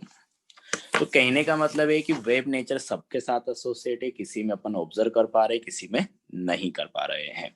तो ये अपन ने थोड़ा मैथमेटिकली प्रूव करने की कोशिश की कि अगर अपने पास जो अपन जनरल एग्जांपल लेते हैं उसी के हिसाब से अपन ने बात किया कि कहाँ पे अपने को पार्टिकल नेचर दिख रहा है, कहाँ पे अपने को वेव नेचर दिख रहा है। तो अपन यही बोलते हैं कि अगर अपने पास कोई भी मटेरियल पार्टिकल है तो उसमें वेव नेचर भी हो सकता है, पार्टिकल नेचर भी होता है, मतलब दोनों नेचर साइमल्टेनियसली प्रेजेंट होते हैं। और कौन सा नेचर दिखेगा कौन सा नहीं दिखेगा वो अपन वेवलेंथ कैलकुलेट करके निकाल सकते हैं। तो वेवलेंथ कैलकुलेट करने के लिए उसने अपने पास डी ब्रोगली ने फॉर्मूला दिया था कि लेमडा इक्वल टू h/mv, इसको अपन नाम भी देते हैं डी ब्रोगली इक्वेशन। तो फिलहाल तो अपने जो डिस्कशन किया उसमें अपने पास ये 2 पॉइंट इंपॉर्टेंट है कि हर मटेरियल पार्टिकल के पास क्या होता है, दोनों नेचर होते हैं, पार्टिकल नेचर और वेव नेचर। और अगर अपने को दोनों को रिलेट करना है तो अपने पास h/mv इस इक्वेशन से रिलेट करेंगे, जिसको अपन बोल रहे हैं क्या डी ब्रोगली इक्वेशन। अब इस इक्वेशन को वही 17 तरीके से पूछ लेगा, कुछ ना कुछ मॉडिफाई करा के। तो क्या क्या मॉडिफिकेशन इस इक्वेशन में अपन कर सकते हैं, इसको मैं किस किस नए तरीके से लिख सकता हूँ, उसकी मेरे को बात करनी है। तो अगर अपन देखें कि अपन ने लिखा कि लेमडा इक्वल टू अपने पास कितना है, एच अपॉन एम वी, और एम वी अपने पास क्या होता है, पी मोमेंटम। तो इसको कभी कभी ऐसे भी लिख के दे देगा वो एच अपॉन पी। तो यहाँ पे अपने पास क्या हो गया कि एम क्या है, mass of particle, mass of particle, V क्या है अपने पास, जिस पार्टिकल की अपन बात करें उसका वेलोसिटी, की वेलोसिटी ऑफ पार्टिकल, और एच तो अपने को पता है क्या है, प्लांक्स कांस्टेंट है। और इस फॉर्मूले अपन बात करें तो पी अपने पास क्या हो गया, लीनियर मोमेंटम, जो कि अपने पास क्या होता है, एम इंटू वी। तो ये हो गया। इसी फॉर्मूले को कभी कभी काइनेटिक एनर्जी की फॉर्म में भी लिख देता है। तो देखो किस तरीके से अपन इसको काइनेटिक एनर्जी में कन्वर्ट करेंगे। तो मेन फॉर्मूला तो अपने पास क्या था, एच अपॉन एम वी। तुमको थोड़ा समझ में आना चाहिए कि एच अपॉन एम वी था, तो अपने को एक तरीके से काइनेटिक एनर्जी से तो अपन किसको रिलेट कर सकते हैं, मास इंटू वेलोसिटी को ही रिलेट कर सकते हैं। तो इसको अपन देखो ऐसे भी लिख सकते हैं कि काइनेटिक एनर्जी अपने पास क्या होता है, kinetic energy equal to half M V square. अब अगर मैं इसको क्या करूं, जो काइनेटिक एनर्जी है, पहले तो इसको ऐसे लिख लो कि 2 इंटू, टू को इधर ले आओ, तो 2 into kinetic energy equal to अपने पास क्या हो जाएगा, एम वी स्क्वायर। अब इस इक्वेशन को तुम क्या करो, एम से मल्टीप्लाई कर दो। तो अगर एम से मल्टीप्लाई करोगे तो बन जाएगा अपने पास कि 2m kinetic energy N to, यहाँ पे m से अगर मल्टीप्लाई करोगे तो m ऑलरेडी था और v का स्क्वायर था, तो m इंटू m क्या हो जाएगा, m का स्क्वायर हो जाएगा। तो मैं डायरेक्ट लिख दे रहा हूँ m square into V square, कि दोनों तरफ अपन ने क्या किया, m से मल्टीप्लाई किया है। यहाँ पे भी m से मल्टीप्लाई किया, इधर भी अपन ने m से मल्टीप्लाई किया, तो अपने पास ये आ जा रहा है। तो इसी चीज को मैं क्या लिख सकता हूँ कि 2m kinetic energy equal to m into V का होल स्क्वायर। तो अपने को यहाँ पे क्या चाहिए था, एम वी चाहिए था, m इंटू वी। तो m इंटू वी अपने पास यहाँ पे निकल के क्या जाएगा कि m into V equal to root 2m kinetic energy.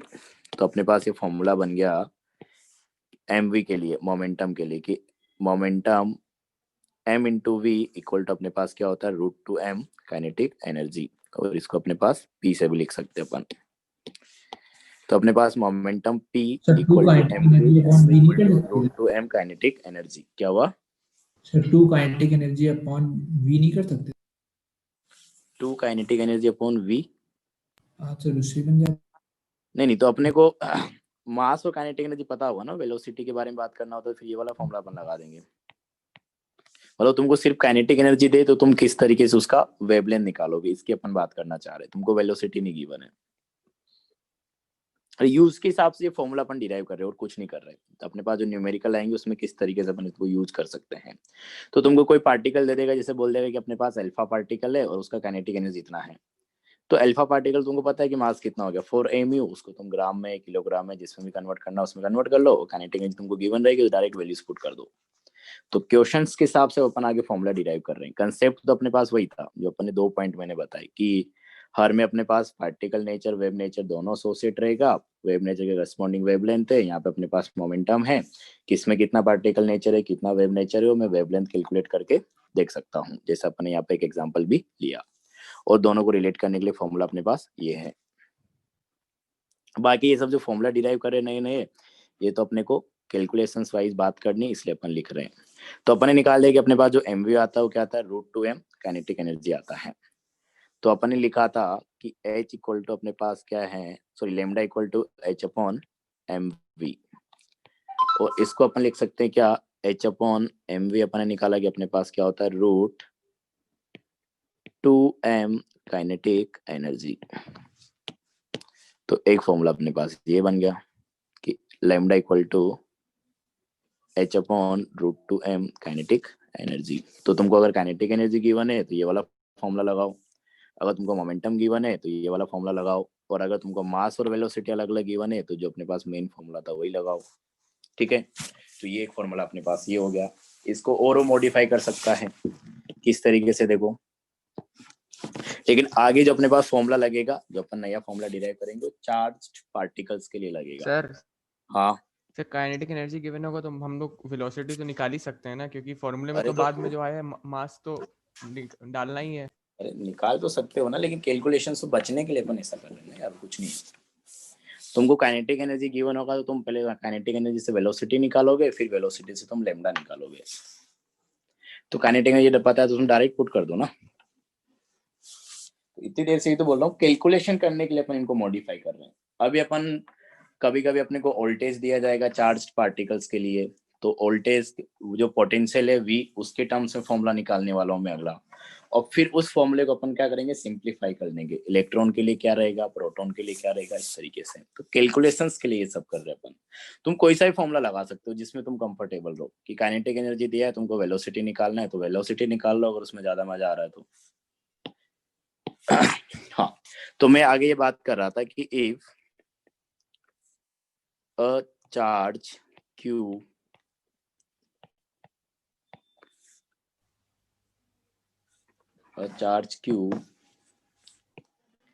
accelerated with a potential V, अगर किसी चार्ज Q को अगर अपन V पोटेंशियल से एक्सेलरेट करा देते हैं, तो जो एनर्जी गेन करेगा या जो काइनेटिक एनर्जी गेन करेगा, तो उसका काइनेटिक एनर्जी अपन कैलकुलेट करते हैं। Then the kinetic energy is given by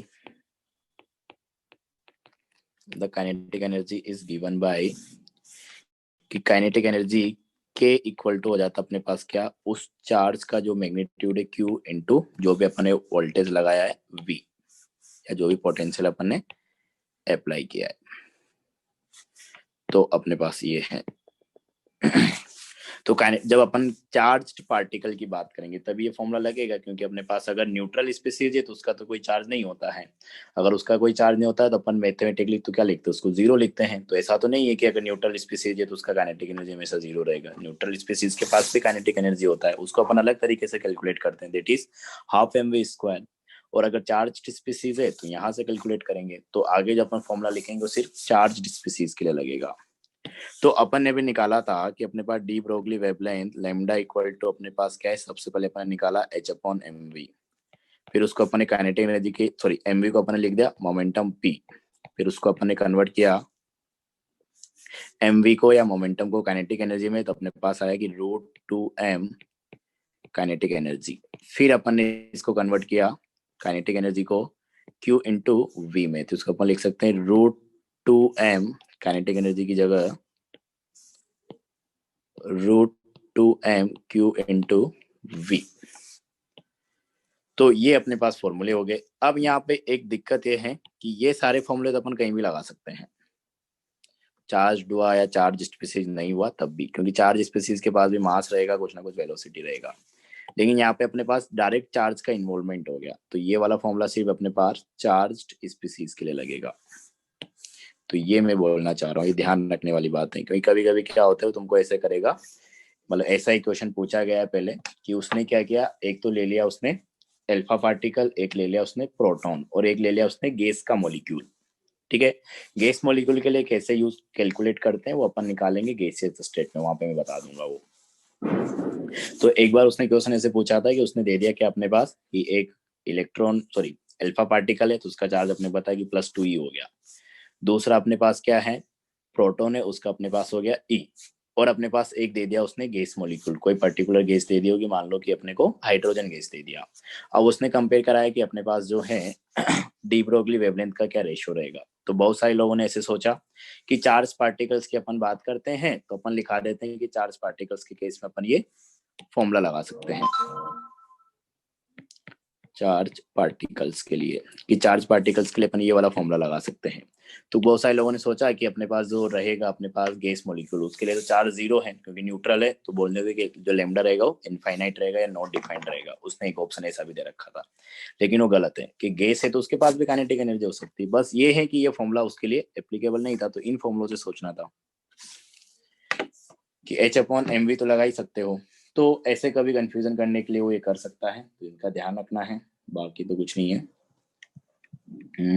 हाँ, तो ये फॉर्मूला अपने पास हो गया एक। तो इसको अपन तभी लगाएंगे जब अपने पास चार्ज स्पीसीज रहेगी, वो इसको तुम कहीं भी लगा सकते हो, चाहे चार्ज हो चाहे नहीं हो, क्योंकि मास, वेलोसिटी, काइनेटिक एनर्जी तो सबके लिए डिफाइन की जाती है, चाहे चार्ज हो चाहे नहीं हो। बस चार्ज स्पीसीज के लिए काइनेटिक एनर्जी यहाँ से निकलेगी। अब अगर इस फॉर्मूले पे अपने पास आ जाए कि लैम्डा इक्वल टू अपने पास क्या है, H/√2m/q/v। अब अगर अपन यहाँ पे बात करें कि h तो कांस्टेंट है, इसको और सिंपलीफाई अपन करना चाह रहे हैं, 2 तो एक तरीके से कांस्टेंट है, उसकी तो क्या ही बात करें। m अपने पास क्या, अगर मैं इलेक्ट्रॉन की बात कर रहा हूँ तो इलेक्ट्रॉन के लिए मास भी फिक्स हो गया और चार्ज भी अपने पास क्या हो गया, फिक्स हो गया। कि जैसे मैं बोल रहा हूँ कि मेरे पास इलेक्ट्रॉन है, उसको मैंने 25 वोल्ट के पोटेंशियल से एक्सेलरेट करा दिया। तो अपने को बताया कि मास अपने पास पता है, इलेक्ट्रॉन की बात कर रहे थे उसका चार्ज अपने को पता है, तो पोटेंशियल ही देने की जरूरत है उसको। तो एक तरीके से एक पर्टिकुलर चार्ज पार्टिकल के लिए अगर मैं बात करूं तो सिर्फ अपने को एक चीज देने की जरूरत है, जो कि अपने पास क्या है, पोटेंशियल। उसके अलावा बाकी चीज अपन में से निकाल सकते हैं। तो इसी फॉर्मूले को अपन क्या करते हैं, सिंप्लीफाई करके निकालते हैं, किसके लिए, इलेक्ट्रॉन के लिए, क्योंकि मेनली वो जो है इलेक्ट्रॉन के लिए ही अपने से बात करता है, या फिर अल्फा पार्टिकल के लिए करेगा ज्यादा से ज्यादा। तो अपने पास जो ये फॉर्मूला था, गैस के लिए पूछ सकते हैं। हाँ, गैस के लिए भी एक बार पूछा है, तो उसको फिर अपन गैसियस स्टेट में बता देंगे, क्योंकि गैस के लिए वेलोसिटी अपन अलग तरीके से डिफाइन करते हैं, तो वो वहीं पे पढ़ेंगे अपन गैसियस स्टेट में। क्योंकि इतना तुमको आइडिया हुआ कि गैस सैंपल में अगर मान लो कि मेरे पास हाइड्रोजन गैस है, तो उस हाइड्रोजन गैस में जितने भी मॉलिक्यूल्स रहेंगे उन सबकी वेलोसिटी तो एक जैसी नहीं रहेगी ना, कम ज्यादा रहेगी। वो अपन एवरेज की बात करते हैं वहाँ पे। तो वो जो एवरेज है 2-3 तरीके से निकालते हैं अपन गैस मॉलिक्यूल्स के लिए। तो 3 तरीके से अपन गैस का स्पीड डिफाइन करते हैं। तो तीनों में से कौन सा अपन यूज करेंगे वो अपन वहीं पे डिस्कस करेंगे, उनको डिफाइन करेंगे क्या होता है, कैसे होता है, कौन सा यूज कर रहे हैं उस हिसाब से। तो अभी गैस मॉलिक्यूल अपन नहीं जाएंगे, वो अपन गैसेस स्टेट में बता देते हैं। हाँ, तो मैं पहले बात कर रहा हूँ किसके लिए, इलेक्ट्रॉन के लिए। तो मेरे को बताया कि जब इलेक्ट्रॉन की अपन बात करेंगे तो इलेक्ट्रॉन का मास भी पता है अपने को, इलेक्ट्रॉन का चार्ज भी पता है। जब अगर अपने को वोल्टेज दे दिया जाएगा तो मैं क्या करूँगा, वेवलेंथ निकाल दूंगा। तो ये फॉर्मूला अपने पास कि लैम्डा इक्वल टू H/√2m। अभी इलेक्ट्रॉन की बात करें तो अपने पास क्या हो जाएगा, मास of electron √2m q/v। Electron का चार्ज अपने पास क्या होता है, E इंटू V वोल्टेज। ठीक है, तो ये मेरे को पता है कि कितना होता है, 1.6 × 10⁻⁻19 कूलम। ये अपने पास क्या होता है, 9.1 × 10⁻31 kg। ये सब मैं पुट कर दूंगा। H मेरे को पता है कितना होता है, 6.63 × 10⁻34। तो इन सब की वैल्यूज पुट करके इसको वैसे सिंप्लीफाई करोगे तो फॉर्मूला तुम्हारे पास बन जाता है कि लैम्डा इक्वल टू रूट में 150 अपॉन वोल्टेज जो भी तुमको गिवन है V, या फिर 150 का रूट लोगे तो इसको तुम ऐसे भी लिख सकते हो कि 12.3 डिवाइडेड बाय नीचे रूट में V। ये अपने पास फॉर्मूला आ जाएगा इलेक्ट्रॉन के लिए। अगर अपने को डी ब्रोगली वेवलेंथ निकालना है, अगर अपने को क्या दिया है, पोटेंशियल गिवन है V, और यहाँ पे जो यूनिट आएगी वो तो तुमको ध्यान रखना है कि कौन सी आएगी, एंगस्ट्रॉम यूनिट में आएगा आंसर।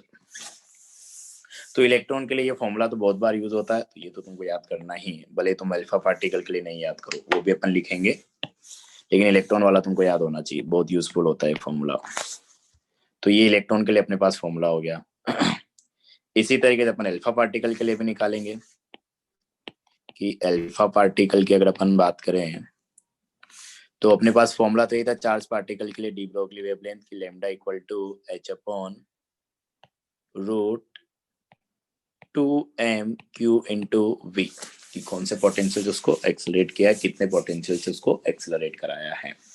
तो लैम्डा इक्वल टू अपने पास H/√2 अपने पास क्या हो जाएगा, मास ऑफ अल्फा पार्टिकल, जो कि कितना होता है अपने पास 4mu इंटू क्यू। चार्ज अपने पास क्या होता है, +2 का चार्ज होता है, मतलब 2 इलेक्ट्रॉन का चार्ज आएगा, तो +2e इंटू पोटेंशियल। ये अपने को देना पड़ेगा क्योंकि हर केस में अलग अलग हो सकता है। तो यहाँ पे अपने को देखो ई पता है, वापस मास ऑफ अल्फा पार्टिकल पता है, उसको केजी में कन्वर्ट करके लिख दो। एच तुमको पता है, फिर अगेन तुम सब वैल्यूज को पुट करोगे और सोल्व करोगे तो ये तुम्हारे पास आ जाता है कि लेमडा इक्वल टू रूट में 0.0102 जो भी पोटेंशियल गिवन है वो वैल्यू आएगी अपने पास किसमें, एंगस्ट्रॉम में।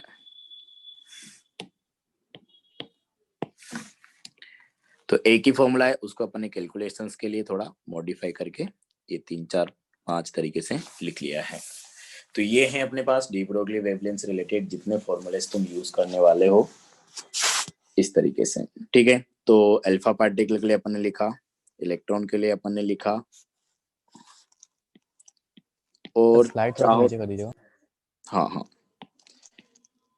और प्रोटॉन के लिए भी अपन लिख सकते हैं, तो मैं डायरेक्ट लिख दे रहा हूँ। फिर मैं तुमको बोल रहा हूँ कि याद तुमको सिर्फ इसी के लिए करना है, इलेक्ट्रॉन के लिए ही। अगर मान लो कि तुमको अल्फा पार्टिकल के लिए पूछ लिया तो ये वाला फॉर्मूला तो कहीं नहीं गया, क्योंकि बहुत कम यूज होता है, तो बार बार इतना गंदा सा फॉर्मूला याद करने की जरूरत नहीं कि 0.0102 अपॉन वी का रूट। तुमको पता है, अगर मान लो कि तुम्हारे पास क्वेश्चन आ ही गया, वैसे जनरली पूछता नहीं है, इलेक्ट्रॉन के लिए यूज करता है वो, इसलिए अपन उसको याद रखेंगे क्योंकि इलेक्ट्रॉन के ऊपर ज्यादा क्वेश्चन पूछे जाते हैं। अब अगर तुमको मान लो कि अल्फा पार्टिकल के लिए बोल ही दिया और तुमको ये वाला फॉर्मूला नहीं याद है, तो ऐसा तो नहीं है कि अपन नहीं कर पाएंगे। अपने को पता है कि ये वाला मेन फॉर्मूला तो यही था, तो इसके हिसाब से तुम कैलकुलेशंस करो कि एच की वैल्यू रखोगे किसमें, जूल इनटू सेकंड, मतलब तुमको हर चीज ऐसा यूनिट में रखनी है। अगर तुमको अल्फा पार्टिकल के लिए कैलकुलेट करना है और ये वाला तुमको याद नहीं है, तो थोड़ा कैलकुलेशन ज्यादा हो जाएगा और तो कुछ होगा नहीं कि एच अपन जूल इनटू सेकंड में रखेंगे 6.63 इंटू 10⁻34। मास को अपन फिर किस में रखेंगे, ऐसा यूनिट है तो केजी में।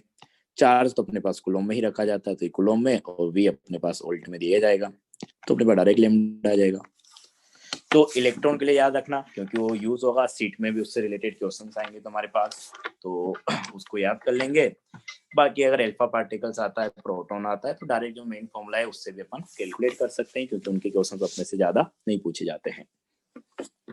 तो इस तरीके से तुम कैलकुलेट कर सकते हो। तो ये अपने पास अल्फा पार्टिकल की बात होगी, इलेक्ट्रॉन की बात हो गई, ठीक है। तो इतना है अपने पास फॉर्मूला से रिलेटेड। तो 2-3 न्यूमेरिकल्स करते हैं, 2-3 का ज्यादा करना पड़ेगा, 4-5 क्वेश्चन यहाँ से पूछता है अच्छे खासे। हाँ हो जाएगा।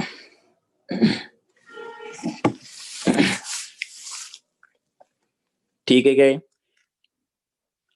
Yes sir. तो मैं क्वेश्चन दे रहा हूँ, देखो किस तरीके से करोगे। पहले तो आसान सा ही लेते हैं कि calculate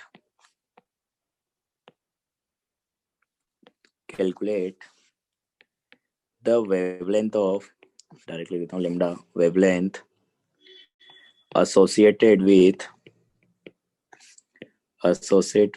a 663 gram ball moving with, ऐसे क्वेश्चन बोर्ड पे पूछता है, with 50 मीटर पर सेकेंड। अच्छा, ये सेम चीज तुमको फिजिक्स में पढ़ाई जाएगी, केमिस्ट्री में पढ़ाई जाएगी, तो मोस्ट प्रोबेबली कहीं ना कहीं तो आ जाएगा। एक बार तुम जब एग्जाम दोगे स्कूल के, तो कहीं ना कहीं तुमको ऐसा क्वेश्चन देखने को मिल जाएगा। और सेम इसी तरीके का पूछता है वो, cricket ball, tennis ball, this ball, that ball, ऐसे पूछ लेता है वो। मास दे देगा, उसका वेलोसिटी दे देगा। ये तो एकदम आसान है कि H lambda equal to H upon M V लगाना है, बस यूनिट का थोड़ा ध्यान रखना है। तो जो अपने पास ये फॉर्मूला है ना, इनकी बात करें अपन कि एच इक्वल टू अपन ने, सॉरी एच अपॉन अपने को एम वी लगाना है। तो यहाँ पे जो एच है इसका कांस्टेंट है, तो इसका अपने को पता है जूल इनटू सेकंड में, जो कि अपने पास एसआई यूनिट है। तो मास को अपने को रखना पड़ेगा केजी में और वेलोसिटी को अपने को रखना पड़ेगा मीटर पर सेकंड में। और जो यहाँ से लैम्डा आएगा, सब कुछ मीटर में है तो मीटर में ही आंसर आएगा।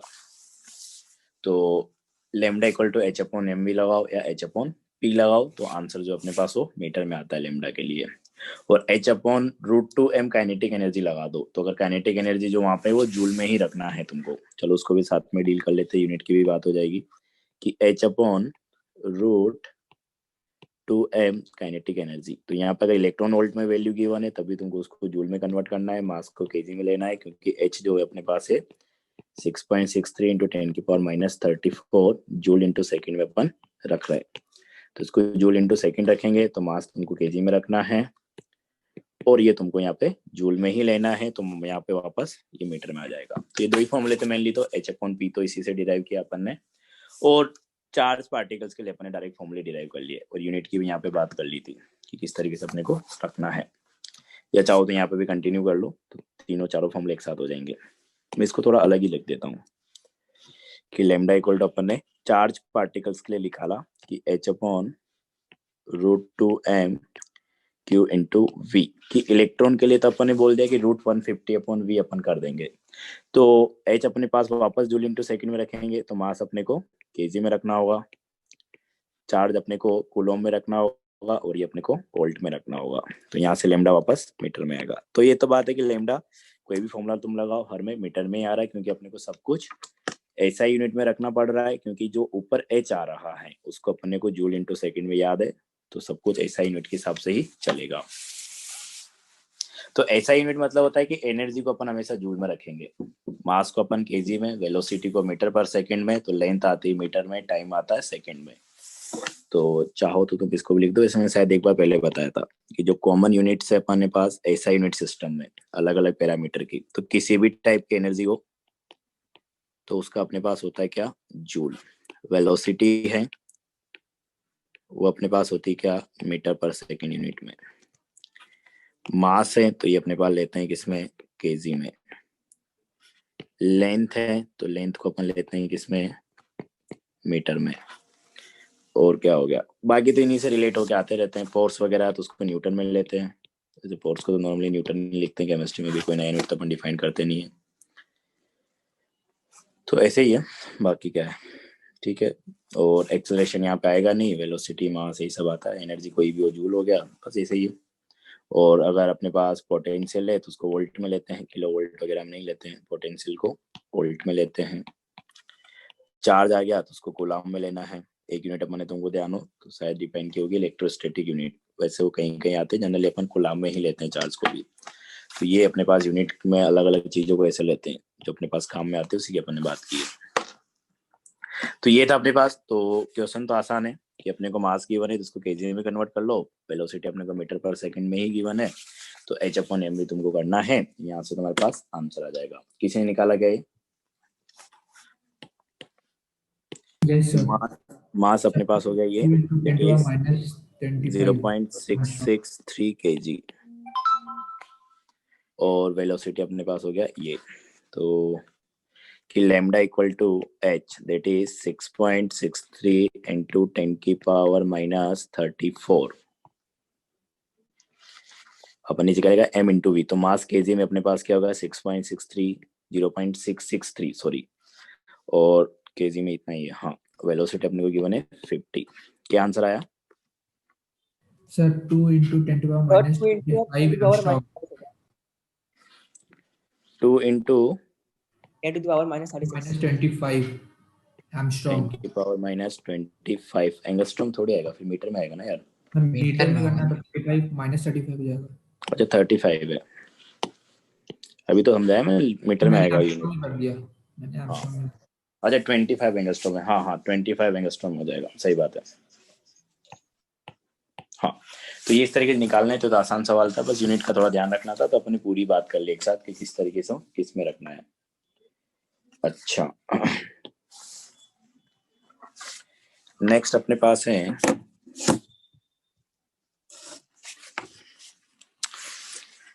देखो, इस तरीके से है क्वेश्चन अपने पास। क्या है कि two particles A and B, two particles A and B are in motion, दोनों एक तरीके से मूव कर रहे हैं, ठीक है। If wavelength associate with particle A, ज्यादा अच्छे से लिखे अपन कि wavelength associated with particle A is 5 into 10⁻⁻8 meter. Then calculate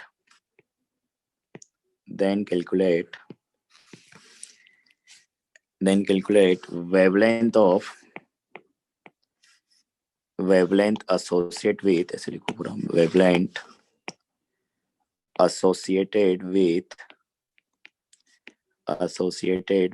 particle B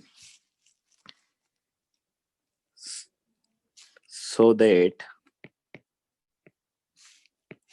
its momentum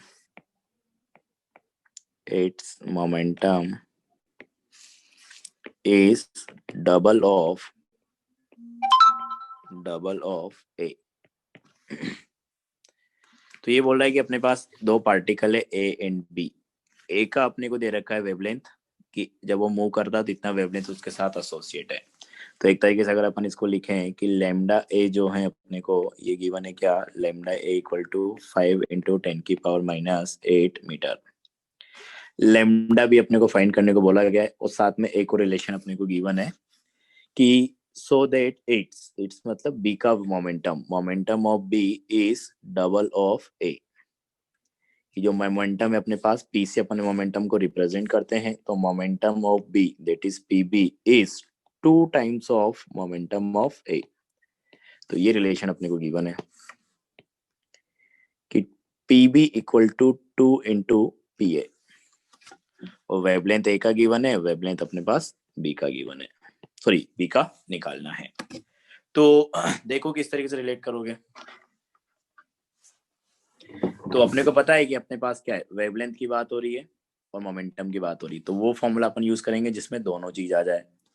तो अपने देखा था कि लैम्डा इक्वल टू अपने पास क्या होता है H/P। तो अभी तो अपने को दो चीजों के लिए कंपेयर करना है, A और B के लिए। तो तुम चाहो तो ऐसे लिख सकते हो कि lambda A equal to H/PA, क्योंकि H तो सेम रहेगा, कांस्टेंट है, और lambda B equal to H/PB। और लैम्डा ए और लैम्डा बी को डिवाइड करोगे तो अपने पास यहाँ से रिलेशन आ जाएगा। या एक और तरीका है कि जैसे अपन पहले कर रहे थे बोर मॉडल में, कि यहाँ से अपन क्या लिख सकते हैं कि lambda is inversely proportional to P momentum, क्योंकि ये तो कांस्टेंट है, तो मैं भी तो बोल सकता हूँ कि लैम्डा इज इनवर्सली प्रोपोर्शनल है किसके, पी के। तो अपने को रिलेशन निकालना है lambda A upon lambda B, compare करना है एक तरीके से। तो अपने पास क्या आ जाएगा, P B upon P A.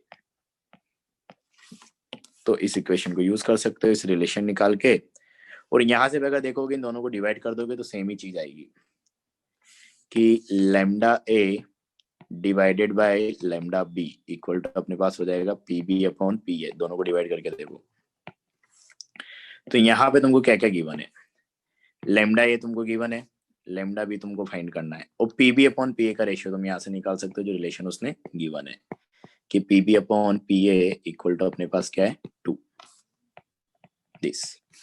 तो मैं लिख सकता हूं कि lambda A upon lambda B equal to अपने पास क्या है, ये है अपने पास पी अपॉन पी बी,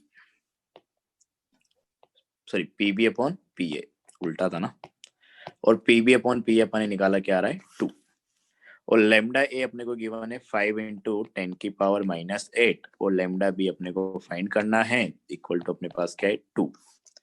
तो यहाँ से अपने पास लैम्डा बी कितना आ जाएगा, लैम्डा बी आ जाएगा 2.5 × 10⁻⁸ मीटर। क्लियर है क्या सबको? यस सर, आ गया था। बहुत बढ़िया। अच्छा एक और क्वेश्चन करते हैं ठीक ठाक इसी के जैसा। ऐसे रिलेशन वाले सवाल अच्छे आ जाते हैं जैसे इसने रिलेट कराया, तो इनमें थोड़ा सोचना पड़ सकता है।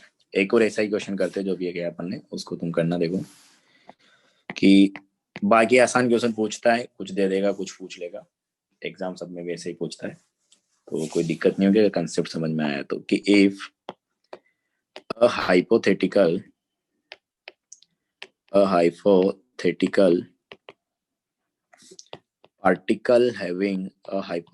particle having charge 5 times to that of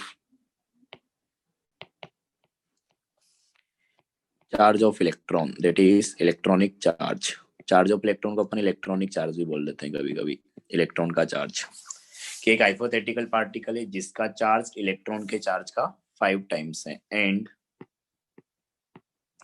mass is 20 times to that of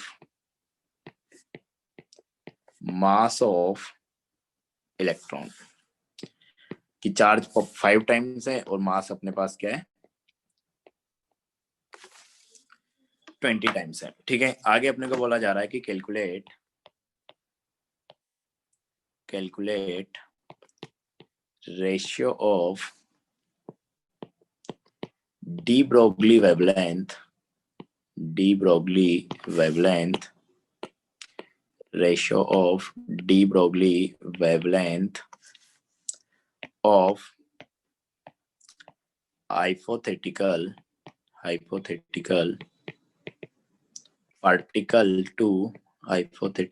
particle to electron, hypothetical particle two electron की जो हाइपोथेटिकल पार्टिकल है और इलेक्ट्रॉन है उन दोनों का रेशियो अपने को निकालना है। एक और इंफॉर्मेशन अपने को गिवन है कि एज्यूम दैट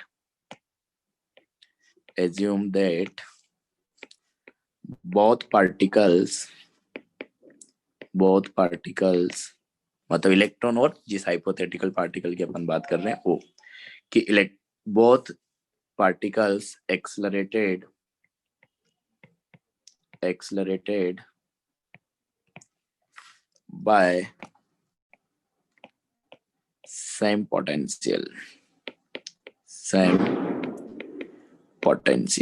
कि दोनों पार्टिकल अपन ने क्या किया, सेम पोटेंशियल से एक्सेलरेट किया है।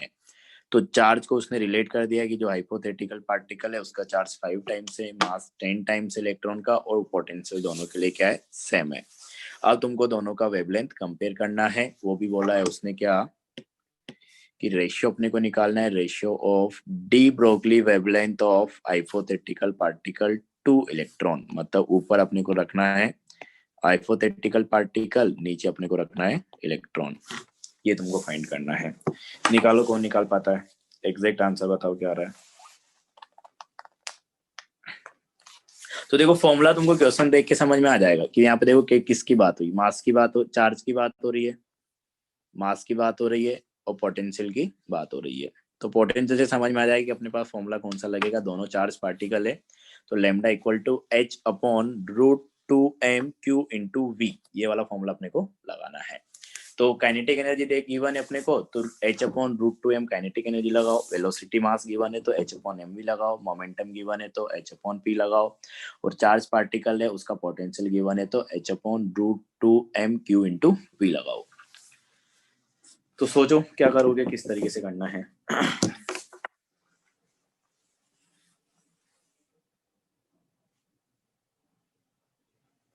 तो दो अलग अलग पार्टिकल के लिए बात कर रहा है, तो देख लो कौन कौन से फैक्टर वेरी कर रहे हैं, उसके हिसाब से रिलेट कर दो, रिलेशन निकाल दो।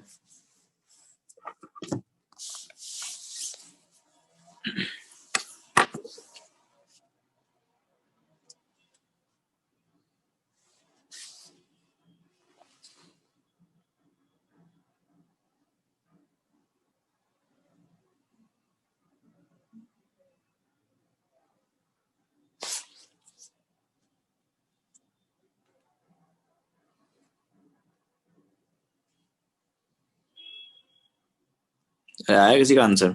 आ रहा है सर, एक सेकंड। अच्छा आ रहा है, चलो आने तो जो आ रहा है उसको।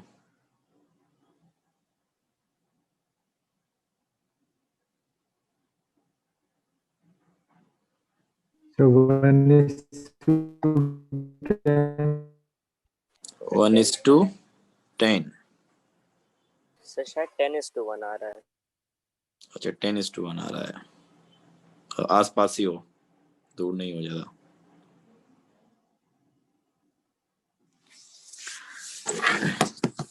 देखो सही निकाला है, 1:10 आएगा, 10:1 नहीं आएगा। जिसका 10:1 आया वो देखो क्या मिस्टेक किया है। Yes sir 1:10।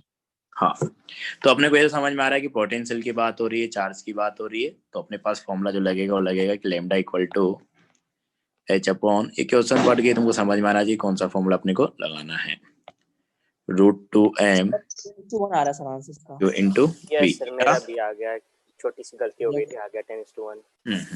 Okay okay. तो देखो अपने पास दो पार्टिकल के लिए बात हो रही कि एक अपने पास हाइपोथेटिकल पार्टिकल है, एक अपने पास इलेक्ट्रॉन है। तो पहले तो अपन इन दोनों को रिलेट कर लेते जो जो चीज अपने को बोला गया है। तो ये बोल रहा है अपने को कि if a hypothetical particle having charge 5 times to that of electronic charge, कि इलेक्ट्रॉन के चार्ज का 5 टाइम्स अपने पास उसका चार्ज सर है, मेरा भी आ गया तो next इलेक्ट्रॉन का, question। बहुत बढ़िया, इलेक्ट्रॉन का चार्ज अपने पास क्या ई होता है, तो मेरा भी आ गया। तो कितना हो जाएगा 5 ई हो जाएगा। बहुत बढ़िया। दूसरा अपने को बोल रहा है कि चार्ज तो अपने पास क्या था 5 टाइम्स था। दूसरा बात कर रहा है मास की, मास जो है वो 20 टाइम्स है कि and mass is 20 times to that of mass of electron. तो अगर इलेक्ट्रॉन के मास को अपन m मान ले तो इसका मास अपने पास क्या हो जाएगा 20m। और अपने को बोला गया कि रेशियो निकालना अपने को कि ratio of the D Broglie wavelength of hypothetical particle two electron. तो जब भी ऐसे लिखा जाए ना कि x का y के साथ रेशियो निकालना, तो अपने को ऐसे ही करना होता है x by y। तो ये बोल रहा है कि हाइपोथेटिकल पार्टिकल्स की वेवलेंथ का रेशियो निकालना है इलेक्ट्रॉन के साथ, मतलब ऊपर अपने को हाइपोथेटिकल पार्टिकल रखना है, नीचे अपने को इलेक्ट्रॉन लिखना है। तो अपने को इन दोनों का वेवलेंथ कंपेयर करना है। तो अगर अपन इन दोनों के लिए बात करें तो h तो कांस्टेंट है, दोनों के लिए सेम रहेगा, क्योंकि रिलेशन निकाल लेते हैं अपन।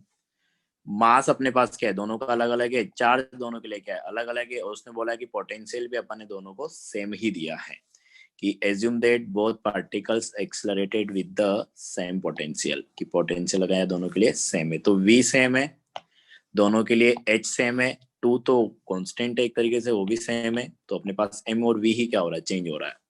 तो दो पार्टिकल्स के लिए कंपेयर करना है तो मैं इस तरीके से प्रोपोर्शनलिटी का यूज किया करो कि अपने पास जो फैक्टर्स कांस्टेंट हो गए उनको हटा दो।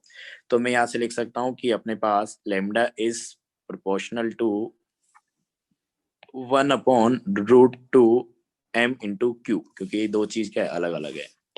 अपने को निकालना है lambda of hypothetical particle divided by lambda of electron. तो इसको अपन क्या करेंगे कि रूट के अंदर ही, अच्छा उल्टा हो जाएगा, लैम्डा ऊपर है, मास और चार्ज नीचे है, तो अपने पास हो जाएगा कि ऊपर आ जाएगा मास of electron into charge of electron divided by, नीचे आ जाएगा mass of hypothetical particle into charge of hypothetical particle. तो इलेक्ट्रॉन का मास अपन ने m लिया है, चार्ज अपने पास e है, हाइपोथेटिकल पार्टिकल का मास 20m है और चार्ज अपने पास 5e है। तो ये तो कैंसिल हो जाएगा, m से m कैंसिल, e से e कैंसिल, तो अपने पास क्या आ जाएगा 1/√100। तो ये अपने पास जाएगा 1:10। Yes sir. क्लियर है सबको? Yes sir. चलो बहुत बढ़िया, यस सर। Very good.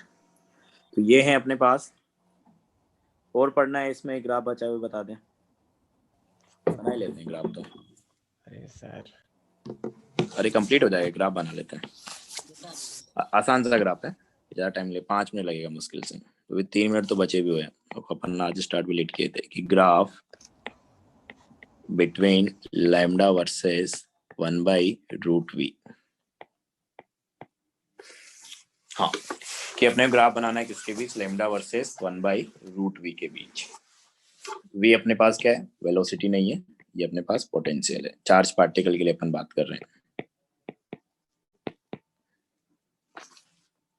तो अपने को वही कि ऐसा इक्वेशन देखनी है जिसमें अपने पास डी ब्रोगली वेवलेंथ, लैम्डा और पोटेंशियल रिलेट हो एक चार्ज पार्टिकल के लिए। तो बेसिक बात यही फॉर्मूला आएगा कि lambda equal to h/√2m/q into v। अपने ग्राफ लेना है किसके साथ, 1/√v के साथ। एक और चीज मैंने बताया था कि जो चीज अब आगे लिखा हो उसको अपन y एक्सिस पर रखते हैं, मतलब उसको y के इक्विवेलेंट मानना है, जिसको अपन पीछे लिखते हैं उसको x के इक्विवेलेंट मानना है, मतलब उसको x की तरह एज्यूम करना है। तो अपने को 1/√v यहाँ से बाहर निकाल लो पहले तो, क्योंकि उसको अपन x की तरह एज्यूम करेंगे। तो lambda equal to h/√2m into Q, और बाहर निकालो यहाँ से 1/√v, ये तो कर ही सकता हूँ मैं। तो ये अपने पास लैम्डा बन गया क्या y, क्योंकि इसको अपने को y एक्सिस पे पुट करना है। 1/√v अपने पास बन गया क्या x, और इसमें देखो सब कांस्टेंट है, h कांस्टेंट है, एक पर्टिकुलर पार्टिकल के लिए मास कांस्टेंट हो गया, उसका चार्ज भी क्या हो गया फिक्स हो गया। इलेक्ट्रॉन है तो उसका चार्ज फिक्स है, मास फिक्स है। अल्फा पार्टिकल है तो उसके लिए भी दोनों फिक्स है, मतलब सब कुछ ये क्या होगा फिक्स हो गया, एक पर्टिकुलर पार्टिकल के लिए कांस्टेंट हो गया, तो y इक्वल टू mx। तो स्ट्रेट लाइन आएगी पासिंग थ्रू ओरिजिन। तो ये अपने पास है ग्राफ y एक्सिस, ये अपने पास x एक्सिस। तो यहाँ पे आ गया अपने पास लेमडा, यहाँ पे अपने पास आ गया 1/√v। तो अपने पास स्ट्रेट लाइन आएगी पासिंग थ्रू ओरिजिन थीटा। ये कैसे पता चलता है स्ट्रेट लाइन आएगी कैसी आएगी? मैंने बताया था आपने, लेकिन इसको करेक्ट नहीं पता कैसे पता चलता है। ये इक्वेशन बनाई ना अपने y equal to mx। Yes sir. तो y इक्वल टू mx क्या होता है? Straight line passing through origin ही तो होता है। सर बाकी जैसे 1 आता है। क्या 1 आता है? अगर मान लो कि ये दोबारा बताना पड़ेगा क्या? अरे ऐसे मत करो, मैथ में तुमको ग्राफ पढ़ा रहे थे आजकल, मैंने देखा था। Yes sir. ठीक है, बताते पहले अपन इसको कंप्लीट कर लेते हैं, तुमको बता देंगे लास्ट में, ठीक है। हाँ, तो ये अपने पास बाकी लोगों को तो क्लियर है ना? Yes sir. चलो, तो ये अपने पास y equal to mx type का अपने लाइन बनाया कि अपने को जो है ये 1/v था, 1/√v x पे रखना था, ये y पे रखना था। तो ये y हो गया, ये x हो गया, बाकी सब कांस्टेंट था। तो एक तरीके से स्लोप हो गया क्योंकि इसके मल्टीपल में है। तो एक तरीके से अपने पास जो स्लोप आ गया, slope of graph that is tan theta, that is m से भी लिखते हैं उसको, वो अपने पास क्या है h/√2m इंटू q। तो ये अपने पास क्या है, इसका स्लोप है। तो ये सब अपने पास ग्राफ आएगा इस तरीके से कुछ, ठीक है। क्वेश्चन इससे कैसे पूछ सकता है उसकी भी अपन बात कर ले ग्राफ से, कि ग्राफ तो अपन ने बना दिया, बन गया ना ये? जल्दी बनाओ। यस। तो क्वेश्चन है तुम्हारे पास, देखो क्या कि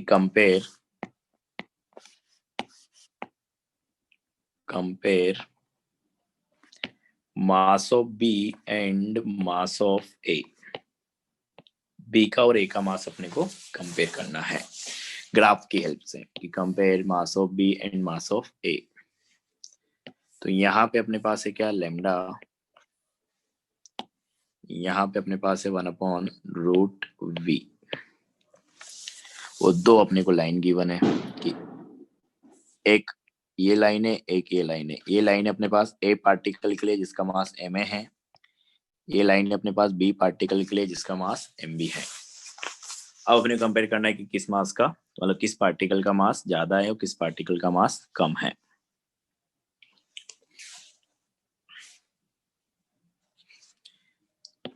तो कुछ दिख रहा है क्या तुमको, कैसे कंपेयर कर सकते हो?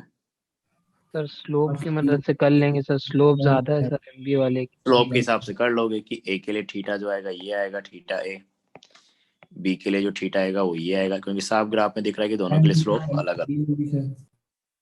तो मेरे को पता है कि theta B is greater than क्या है, थीटा ए है। इसका मतलब है कि tan theta B is greater than रहेगा किसके, टेन थीटा ए। मतलब जो स्लोप है एम वो बी के लिए ज्यादा रहेगा किससे, ए से।